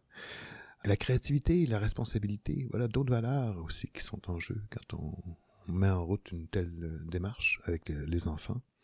L'intelligence collective, autrement dit, qui se met en place. Le QI du groupe. Je voyais récemment un petit vidéo là-dessus. On a réussi à mesurer le QI de groupe. On parle souvent du QI individuel, le quotient intellectuel. On dit souvent qu'il diminue quand on se met en groupe. C'est ça qu'on dit, une foule, un QI qui descend, mais avec la philosophie pour enfants, on peut peut-être augmenter ce QI-là. Et pourquoi elle augmente? Parce que la qualité des relations devient plus grande, plus profonde, plus serrée. Et cette qualité des relations, cette qualité des connexions entre les personnes est déterminante pour le QI du groupe. Et c'est pour ça qu'il disait, celui qui a fait le petit vidéo, qui était une sorte d'entrevue en fait, je me souviens plus de son nom, mais il disait c'est important qu'il y ait des femmes dans un groupe. Parce que les femmes ont cette qualité que certains hommes n'ont pas, de pouvoir mieux se connecter aux autres par l'écoute qu'ils ont, par le caring, par la pensée attentive que ces personnes-là ont presque naturellement. Tout ça est questionné, on s'entend là. Mais ce qui me semble assez clair, par ailleurs, en tout cas moi, c'est ce que je vois dans les communautés de recherche, c'est que la qualité des connexions, tant cognitives que affectives, que sociales, augmente considérablement dans une communauté de recherche. Et du coup, si on pouvait, je vais fouiller pour voir quel outil il est utilisé pour mesurer le QI du groupe, mais si on pouvait utiliser de tels outils, je pense qu'on verrait qu'effectivement le QI d'une communauté de recherche philosophique, loin de diminuer parce qu'on est en groupe, augmente considérablement. Alors, il y en a d'autres valeurs, là, j'arrête ici, mais Tout ça pour dire que toutes ces valeurs-là contribuent à faire de la personne qui participe à une communauté de recherche un être de plus en plus prêt à vivre dans une démocratie véritable, à mon sens. Et quand on parle de démocratie, on parle souvent des politiciens et politiciennes. Et là, on pense au débat des chefs, parce que c'est une partie de la démocratie importante, ça passe-là. Et ça ressemble pas à ce que tu as présenté depuis le début, j'ai l'impression. Est-ce que tu as un avis là-dessus? Non, j'ai pas d'avis. Terminé. Terminé. Oui, j'ai quelques éléments là-dessus. D'abord, pour moi, la démocratie, c'est pas une forme de gouvernement. C'est une manière de vivre.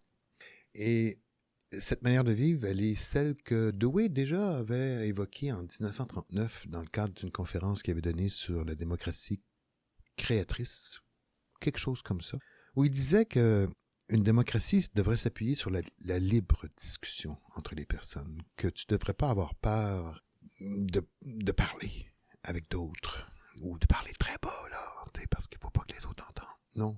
C'est pas ça une démocratie. Une démocratie, c'est un espace où tu peux te permettre de parler de tout avec les autres, mais dans un cadre où le respect est bienvenu et mis sur la table comme napperon, je dirais, pour pouvoir discuter et non pas comme étant quelque chose qui est absent de la conversation. Donc, une démocratie, c'est une manière de vivre qui implique, oui, une connaissance des diverses organisations gouvernementales qui se jouent dans ce cadre-là, où on dit souvent que la démocratie, c'est le pouvoir qui est redonné au peuple et tout ça. Oui, mais par le peuple, pour le peuple et tout. Oui, mais encore faut-il avoir les moyens de bien tenir en main ce pouvoir. Si tu donnes au peuple, quel qu'il soit, le pouvoir d'eux sans que ce peuple ait les moyens de prendre en main ce pouvoir-là, c'est pas mieux que n'importe quel autre système rigide où quelques personnes décident aveuglément pour les autres de ce qui doit être. Qu'un groupe décide aveuglément ou qu'une personne décide aveuglément pour les autres, ça reste quand même que c'est des gens qui ne voient pas ce qu'il y a à voir. Alors pour moi, une démocratie, ce sont des gens lucides qui la construisent, des gens qui sont capables de revenir sur leur propre position, des gens qui sont capables d'entrer en relation avec les autres, des gens qui sont capables de discuter, donc, et qui sont capables de discuter de manière intelligente. Par intelligente, je veux dire qu'ils sont capables d'écouter ce que l'autre a à dire, non pas pour répondre, mais pour comprendre ce que l'autre a à dire, et non pas pour y répondre pendant que l'autre parle. Et ça, c'est, oui, effectivement, très loin des débats des chefs. Ou pendant le débat des chefs, ce que tu entends, c'est du monde qui parle pendant que l'autre pense à ce qu'il va dire, du contraire de ce que l'autre est en train de dire, pour y faire comprendre que ce qu'il a dit, ça ne tenait pas la route, et surtout y faire croire ce que lui-même ne croit pas. L'attaquer personnellement aussi souvent. L'attaquer personnellement, tout à fait. Je veux dire, c'est un... Écoute, on a vu récemment, je ne sais pas à quel moment va être reproduit ce podcast ou mis en ligne, mais on a vu récemment toutes les attaques que Trudeau a eues concernant le fait que il s'était déguisé en noir à une certaine époque et tout. Il y a peut-être juste là-dedans en termes d'une relation au racisme possible, potentiel, mais il y a aussi une attaque qui a été faite directement auprès de la personne qui est Trudeau. Et c'est pas les gens qu'il faut attaquer dans une démocratie, mais ce sont les idées. Attaquer au sens de dire, ça tient-tu la route ou pas? Et ça, on pourrait penser que c'est une attaque, mais on voit bien que l'attaque n'a pas pour objet de détruire, mais elle a pour objet de construire. Et de construire de plus en plus du sens et de construire de plus en plus de la vérité. Provisoire, oui, mais de la vérité quand même. Et non pas de détruire le pianiste en disant écoute, puisque c'est toi le pianiste, l'œuvre que tu crées n'a pas de bon sens. Alors une démocratie pour moi, c'est d'abord et avant tout une manière de vivre, je le disais, et donc une manière d'être aussi. Une manière d'être qui reprend les valeurs que j'ai évoquées tout à l'heure, allant de l'humilité jusqu'à l'ouverture, en passant par l'écoute, l'entraide, la collaboration, et ainsi de suite. Et avec toute ton expérience, parce qu'il y a des groupes qui sont plus faciles à faire que d'autres, est-ce que tu crois que maintenant, là, après combien d'années d'expérience que tu fais des CRP? 35 ans à peu près. 35 ans. Ouais. Est-ce que tu crois que tu serais capable d'animer une CRP où il y aurait toutes ces valeurs-là avec le débat des chefs? Avec les chefs. Ça a été essayé, ça a je été pense. essayé? Au sens, pas au sens où les gens disaient on va faire une CRP avec le débat des chefs, mais on va, au lieu d'avoir un débat comme on connaît habituellement, où est-ce que tu as quelqu'un qui anime puis qui pose des questions à chacun, puis chacun y répond, puis là, la chicane est pognée entre tous à un moment donné, on va s'asseoir autour d'une table, puis on va discuter. Ça a été fait il y a quelques années, ça, à Radio-Canada. Les réactions de la population. Après, c'était bien plate, ce débat-là. C'était bien plate. Il y a pas personne qui a gagné, il y a pas personne qui a perdu, il y a pas personne qui s'est rentré dedans, et ainsi de suite. Et je pense que ça révèle une chose, ça, c'est que on a la société de l'éducation que l'on a reçue. Si l'éducation que l'on a reçue était une éducation axée sur la compétition, sur le combat, sur le débat, sur qui va gagner, qui va perdre, qui est le meilleur, qui est le moins bon dans la classe et tout, ben on reproduit cela. Après, dans le cadre politique, avec les chefs du parti, les chefs de l'opposition, ou le parti au pouvoir et le parti de l'opposition, qui, parce qu'il est à l'opposition, peut surtout pas endosser ce que le parti au pouvoir a pu développer comme idée. Ce serait endosser le fait que le parti au pouvoir est intelligent. Et dire cela du parti au pouvoir, c'est vraisemblablement entraîner une partie des populations à penser qu'il devrait rester au pouvoir puisqu'il est intelligent. Et puis, alors que quand on est dans le monde politique, ce qu'on veut, c'est avoir le pouvoir pour pouvoir mettre en route les idées que l'on a, qui sont souvent à l'opposé de l'autre parti. Okay? Ben, l'opposé, mais des fois, c'est pas tant l'opposé aussi. Ça se ressemble pas mal.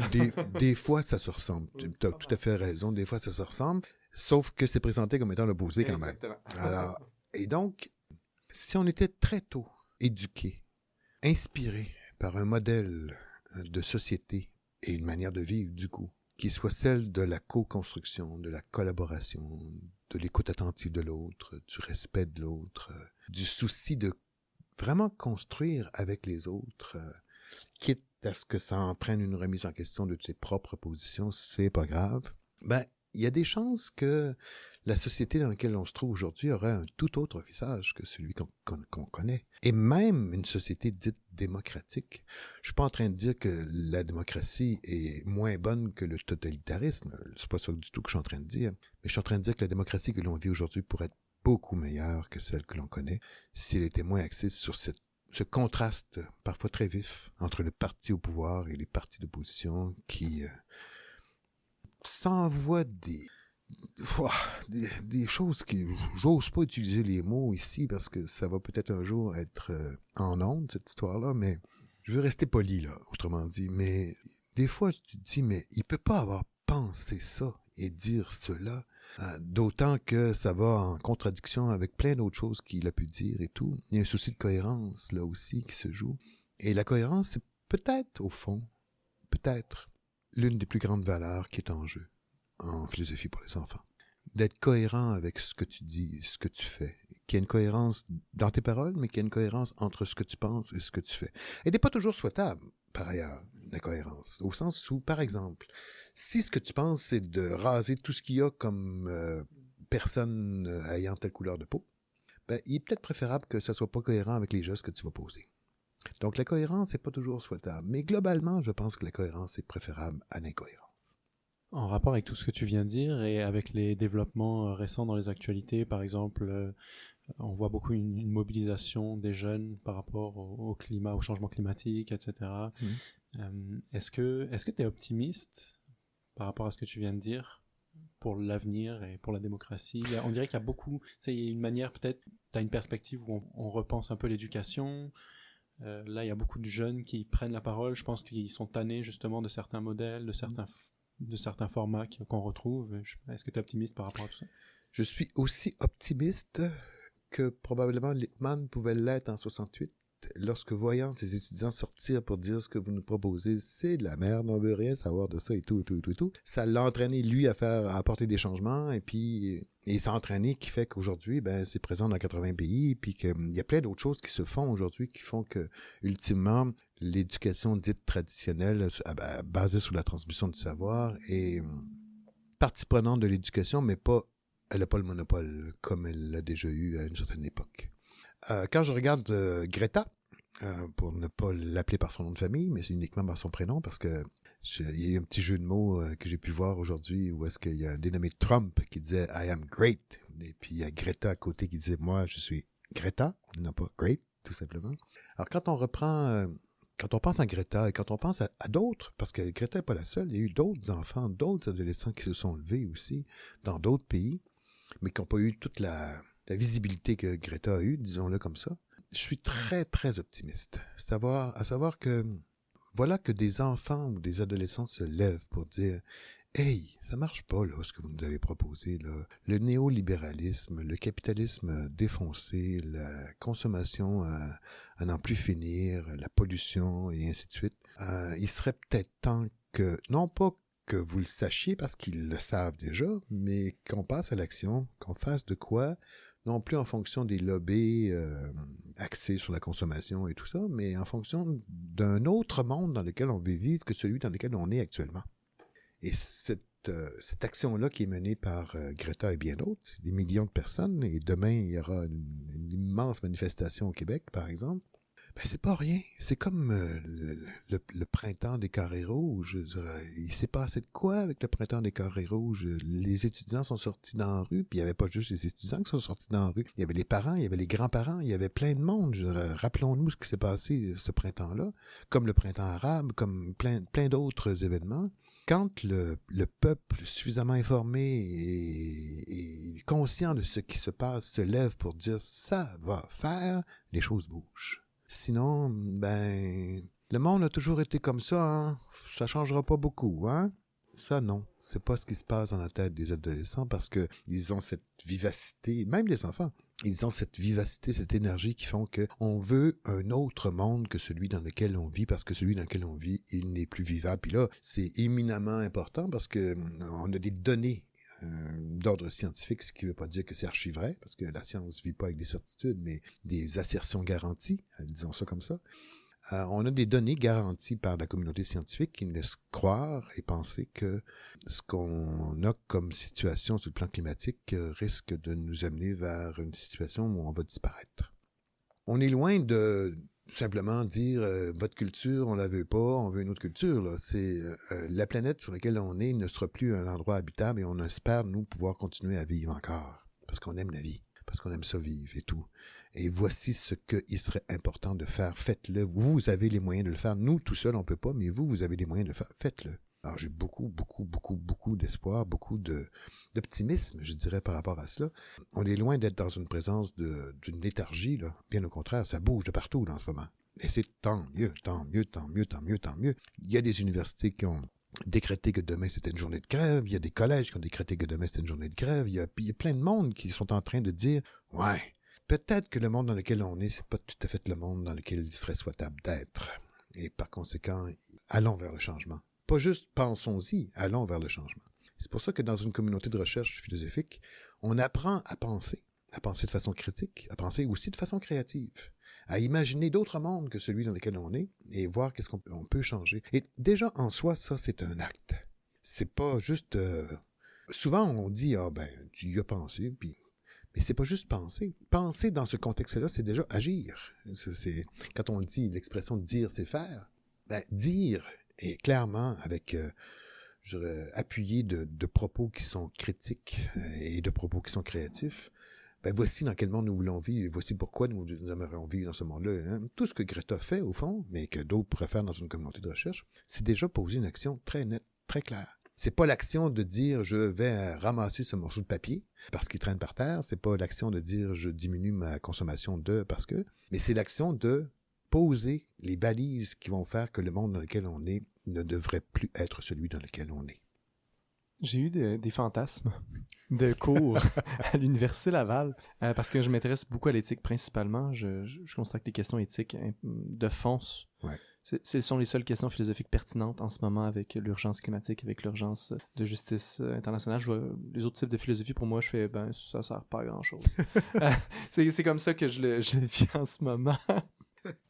Et je vais te demander si t'es d'accord. Non. Et j'avais eu le fantasme d'un cours d'éthique où le projet final serait de faire une action. Et j'ai l'impression que ça manque pas simplement en philosophie, dans tous les domaines en général. Et je me disais quand même en philosophie pour enfants qui est plus dans l'action, il en manque peut-être un petit aspect de mais est-ce qu'on le met en pratique? Est-ce qu'on le vit vraiment? Parce que oui, c'est une action, en parler, délibérer de façon adéquate avec l'autre, avec le respect, mais il y a un côté action qui me semble manquer, et je pense que c'est ça qui m'a amené à fantasmer à ce cours d'éthique qui serait de l'éthique où on fait quelque chose. Je crois que tu vois juste en disant que dans les cours de philosophie pour enfants, du moins ceux qui sont à faire ici à l'Université Laval, ils ne conduisent pas finalement à poser une action concrète dans la société dans laquelle on est en disant, je sais pas quoi, on va faire telle chose, puis on le fait. Là, ils sont beaucoup plus axés sur la dimension pédagogique du processus et tout, et puis, mais ça ne les empêche pas d'imaginer des actions concrètes à faire, et même la question leur est posée. Compte tenu de ce qui a été dit jusqu'à présent, qu'est-ce qu'on peut faire finalement? Par contre, si tu vas dans les écoles, avec les enfants ou les adolescents, là, tu les vois agir. Tu les vois, en raison de ce qu'ils ont pu envisager dans les communautés de recherche et tout, mettre sur pied un projet pour aller nettoyer un bout de forêt ou pour, peu importe l'action qui va être en jeu, qui fait qu'il y a vraisemblablement des actions qui sont posées clairement grâce au fait qu'on a pris le temps, par ailleurs, d'envisager cette action d'une manière critique, éclairée, lucide, plutôt qu'en disant « faut que j'agisse ». Faut que j'agisse. Je pense qu'une action éclairée, lucide, inspirée par une réflexion profonde, a plus de chances d'apporter des changements souhaités et souhaitables surtout, que une action qui s'inspire essentiellement d'une émotion que l'on vit, puis on dit, bon, ben là, puisque j'ai cette émotion-là, ben, agissons, point. Non, je pense que l'émotion, elle doit être présente, elle m'apparaît importante, vraiment importante, mais alimentée par la réflexion rationnelle, de même que la réflexion rationnelle alimentée par l'émotion qui t'habite. Alors les deux ensemble, encore une fois, le dialogue entre raison et émotion m'apparaît extrêmement important. J'ai un de mes étudiants en doctorat qui vient de terminer sa thèse sur l'éducation des émotions en philosophie pour les enfants et qui montre bien que l'éducation qui se joue là est une éducation pas uniquement rationnelle, mais aussi émotive. Que l'intelligence émotive est tout aussi importante que l'intelligence dite rationnelle, disons, ou kinesthésique, qui met en route l'action clairement de ton corps et tout ça. Alors oui, il pourrait vraisemblablement y avoir plus, même dans les cours à l'université. Je pense que c'est ma paresse légendaire ici qui parle et qui fait qu'il n'y a pas autant. Quoique, il y a un des cours où est-ce que ça se termine sur une pièce de théâtre, là, où on va les voir en action, et puis bon, tout ça. Mais c'est pas une action d'ordre éthique, c'est davantage une action d'ordre esthétique qui se joue là. Alors qu'une action d'ordre éthique, ben c'est, on veut changer les choses pour que ça soit meilleur, hein, ou moins pire, en tout cas, que c'était. Et pour ça, on a besoin d'une réflexion qui n'est pas uniquement éthique. Pour répondre un peu à ce que tu évoquais tantôt en disant le reste, la philosophie, c'est plus vraiment intéressant. Ben, j'exagère une petite affaire, là. Mais je pense qu'on a besoin à la fois d'une réflexion d'ordre métaphysique, d'ordre épistémologique, d'ordre logique, d'ordre esthétique aussi, pour bien alimenter la réflexion d'ordre éthique. Et qu'il n'y a pas de séparation entre tout ça. En fait, c'est une sorte de continuité entre les différentes formes de réflexion qui se jouent. Et cette continuité fait que ta réflexion éthique est beaucoup plus riche que si elle était uniquement une réflexion éthique, point à la ligne. Et c'est pour ça d'ailleurs que le programme d'éthique et de culture religieuse au Québec, on m'a souvent dit, bon, si on enlevait la partie religieuse, est-ce que ça suffirait pour tes aspirations, que ça soit réduit à la dimension éthique? Puis je dis non, vraiment pas. Parce que pour moi, je pense que la réflexion éthique, prise séparément, est tout aussi pauvre que la réflexion logique, prise séparément, ou que la réflexion métaphysique, prise séparément. La philosophie, c'est un tout. Et la réduire à l'une de ses parties me semble l'appauvrir grandement, au point même de rendre parfois insensée cette partie, parce qu'elle n'est pas connectée aux autres parties qui forment le tout qu'est la philosophie. Ça laisse songeur. Est-ce que tu pourrais nous décrire le monde qui serait un monde parfait selon toi? Si on appliquait la philosophie pour enfants, ça aurait l'air de quoi concrètement si tu avais à faire une prédiction, par exemple? Je pourrais pas, parce que je ne peux pas imaginer un monde parfait. Parce que pour moi, un monde parfait, ce serait un monde où il n'y aurait plus rien à faire. Tout serait là. On ne pourrait rien ajouter, ni même enlever, parce que ce serait parfait. Or, l'histoire nous montre, toute l'histoire de l'humanité nous montre qu'on n'a jamais été dans la perfection, ni même dans un état de paix universelle, pour reprendre l'expression de Kant, mais davantage dans un processus constamment à refaire, et à refaire, et à refaire, et à refaire. Et pour moi, le monde parfait, ce serait ce monde imparfait qui se fait bien. C'est-à-dire qui est engagé dans un processus intelligent de reconstruction perpétuelle de l'expérience humaine. Ça, pour moi, ce serait le monde parfait. Donc on a toujours été et on sera toujours dans un monde parfait, finalement. Non, parce que je pense qu'il y a eu de grandes époques où est-ce qu'il n'y avait pas du tout d'intention de reconstruction de l'expérience, mais absolument pas. Il y avait plutôt l'intention de perpétuer l'expérience telle qu'elle se produisait.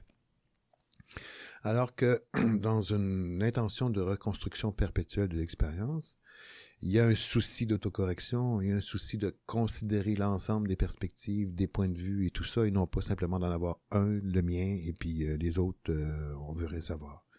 Alors, le monde parfait, ce serait celui d'une communauté de recherche philosophique, de fait, je le vois comme ça, mais pas parfait entendu au sens de « on y est arrivé », mais parfait entendu au sens de « on est constamment en train de repenser les choses pour faire que demain, ce soit encore meilleur qu'hier. » Parce qu'il n'y a pas de vérité absolue et c'est toujours construit, donc oui, t'as une très belle cohérence avec ton monde parfait. Ben, enfin, c'est comme ça que je vois les choses, mais j'attends juste qu'on me dise le contraire. Est-ce qu'il y a d'autres éléments sur lesquels on n'a pas abordé que tu trouves que serait important à dire? Et là, je pensais peut-être à un angle particulier, mais tu peux aller dans n'importe quelle direction comme ça te chante. Qu'est-ce qui devrait convaincre quelqu'un d'aller en philosophie pour enfants? Je pense que ce qui peut convaincre quelqu'un d'aller en philo pour enfants, c'est d'entrer dans une classe où il se fait de la philo avec les enfants. Et de voir jusqu'à quel point je regarde dans ma bibliothèque, parce que j'ai écrit un livre à une époque, enfin j'étais directeur de ce livre-là, mais j'ai écrit à peu près les 9/10 du livre, qui a été préfacé par Mathieu Lippmann. Et dans sa préface, Lippmann dit « Mais quelle joie il y a d'entrer dans une classe et de voir que les enfants, après un certain temps, ayant appris à faire de la philo, sont capables de reconnaître les bons arguments, des moins bons arguments, sont capables d'écouter ce que l'autre a à dire avec finesse et même joie, dans l'âme, sinon dans le cœur. » Je pense que la façon la plus immédiate de persuader quelqu'un que c'est une bonne chose, c'est de l'inviter à entrer dans une classe. Bon, le cours en ligne que j'ai mis en route en 2004 est un peu ma façon à moi de pallier à cette impossibilité parfois qu'ont les gens justement d'aller dans les écoles et de voir les enfants directement en train de vivre la chose parce que ils peuvent pas, parce qu'ils n'ont pas le temps, parce que bon, je sais pas quoi. Et le cours en ligne, ben, c'est un peu comme une sorte de stage en philo pour enfants, mais virtuel. Que tu vois plein de vidéos où tu vois des enfants en train de vivre la chose, puis on te demande d'analyser les vidéos et puis de dire ce qui se passe à ce moment-là précis. Alors, et je pense que c'est très parlant. Très, très, très parlant. Les évaluations de ce cours-là sont, je dirais, à chaque fois, ça dépasse le 100% d'attente, on va dire comme ça. Parce que les gens ont vu les enfants, voient les enfants, les entendent, les voient, et sont, pour la plupart, en passant, et ils viennent même des sciences d'éducation, et pas que de philo ou d'ailleurs, là, ces personnes-là sont étonnées de voir jusqu'à quel point les enfants sont si capables de penser comme ils pensent. Alors, je pense que quand on peut vivre cet étonnement-là, qui lui-même s'appuie sur le doute, parce que l'étonnement, ça commence, on dit souvent que la philo commence dans l'étonnement, mais l'étonnement, il commence dans quoi, lui? Il commence dans le doute, je pense. On doutait que les enfants soient capables, puis là, on se rend compte qu'ils sont pas capables que ça. Et d'ailleurs, ça repose sur une conception de l'enfant qui vient de Piaget, fondamentalement qui vient de Piaget, avec ses stades, ses étapes et tout. Jean Piaget, ce psychologue suisse. Et il y a eu une remise en question de sa compréhension, qui ne veut pas dire qu'il a tort, parce qu'il y avait un cadre expérimental bien particulier, il prenait les enfants individuellement. Ça a été remis en question par un autre psychologue et philosophe, russe cette fois, Lev Vygotsky, qui lui disait, compte tenu de son expérience et son cadre expérimental, c'est-à-dire où là, il prenait plusieurs enfants ensemble, et puis auprès d'un adulte qui les mettait au défi de penser, il s'est rendu compte que les enfants étaient bien plus capables qu'on pensait de penser abstraitement relativement tôt dans leur vie. Et ça, je pense que quand on prend le temps de connaître ces études qui ont été reprises par Davidov et compagnie tout le long du 20e siècle, en fait, parce que là, on parle du début du 20e siècle. C'est un peu le Mozart de la psychologie. Vygotsky, il est mort à 35 ans, un peu comme Mozart aussi. Mais le peu qu'il y a eu comme temps à vivre, il a mis sur pied des expériences qui ont montré clairement que les enfants étaient beaucoup plus capables qu'on pouvait l'imaginer, dans les faits. Quand on tient compte de cela, qu'on connaît ces expériences et tout, ben, on n'entre pas dans la classe en disant « Ah, on fera pas de philo parce que les enfants ne sont pas capables. » Non, au contraire. On entre dans la classe avec l'idée que les enfants sont capables.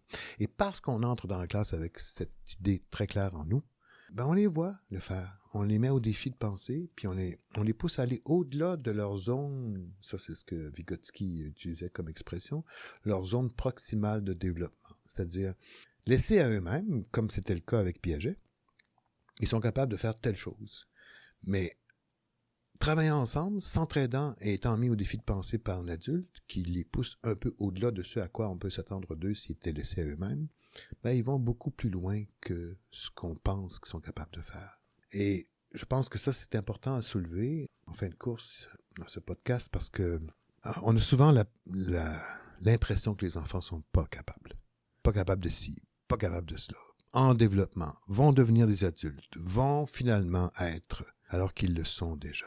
Pas adultes, ils sont déjà des êtres pleins sur le plan intellectuel. Ils ont à apprendre, bien sûr, tout comme les adultes ont à apprendre, mais ils sont déjà capables de faire beaucoup plus que ce qu'on pense habituellement qu'ils sont capables de faire. Et c'est pour ça que la philosophie a tant de popularité, je dirais. Parce que il s'agit de la mettre en place pour se rendre compte que les enfants s'engagent là-dedans, dans cette activité, avec bonheur et avec aisance, je dirais. Et cette aisance-là rend la joie qu'ils ont encore plus grande, évidemment. Parce que quand c'est dur, difficile, incompréhensible, tu rapidement, tu dis, bon, peut-tu passer à autre chose, s'il vous plaît? Prochain numéro, OK? Alors que quand c'est relativement difficile, mais qu'il y a de la joie, parce que ça donne du sens à l'expérience que tu vis, parce que les choses ambiguës deviennent de moins en moins ambiguës, et ainsi de suite, ben, tu as envie de continuer. Puis non seulement tu as envie de continuer, mais comme je disais tantôt, tu veux surtout pas qu'on te l'enlève. Et la philo, c'est quelque chose qui est important pour les enfants. Des profs, j'en ai entendu dire, ben moi j'ai commencé, ils sont sortis des formations enthousiastes au max. Puis 6 mois plus tard, je prends contact avec eux, puis comment ça va? Oh, j'ai arrêté. Ah bon? Comment ça? Oh, les enfants n'aiment pas ça. Ah bon? Comment ça qu'ils n'aiment pas ça? Ben, ils me disent que la philo, c'est du pelletage, puis de nuages, puis ça donne pas grand-chose, puis... Bon, ben ok, écoute, je vais aller te voir la semaine prochaine, ok? Je me rends dans la classe, puis j'observe aller cette personne-là. Ben, elle n'est pas en train de faire de la philo avec les enfants du tout. Elle est retombée dans les pantoufles qu'elle connaît bien de la personne qui transmet aux enfants ce qu'il y a à comprendre et tout, dans un langage qui parfois est incompréhensible pour eux en plus. Elle est très bien là-dedans. Elle a pu préparer sa leçon, cette personne-là, 1 mois à l'avance. Elle sait à quelle heure qu'elle va dire tel mot, quasiment. Je caricature, mais c'est presque ça, là. Et c'est comme ça qu'ils sont souvent formés, les enseignants et enseignantes au Québec et ailleurs, c'est-à-dire à préparer des leçons 6 mois d'avance, peu importe ce que l'intérêt des enfants.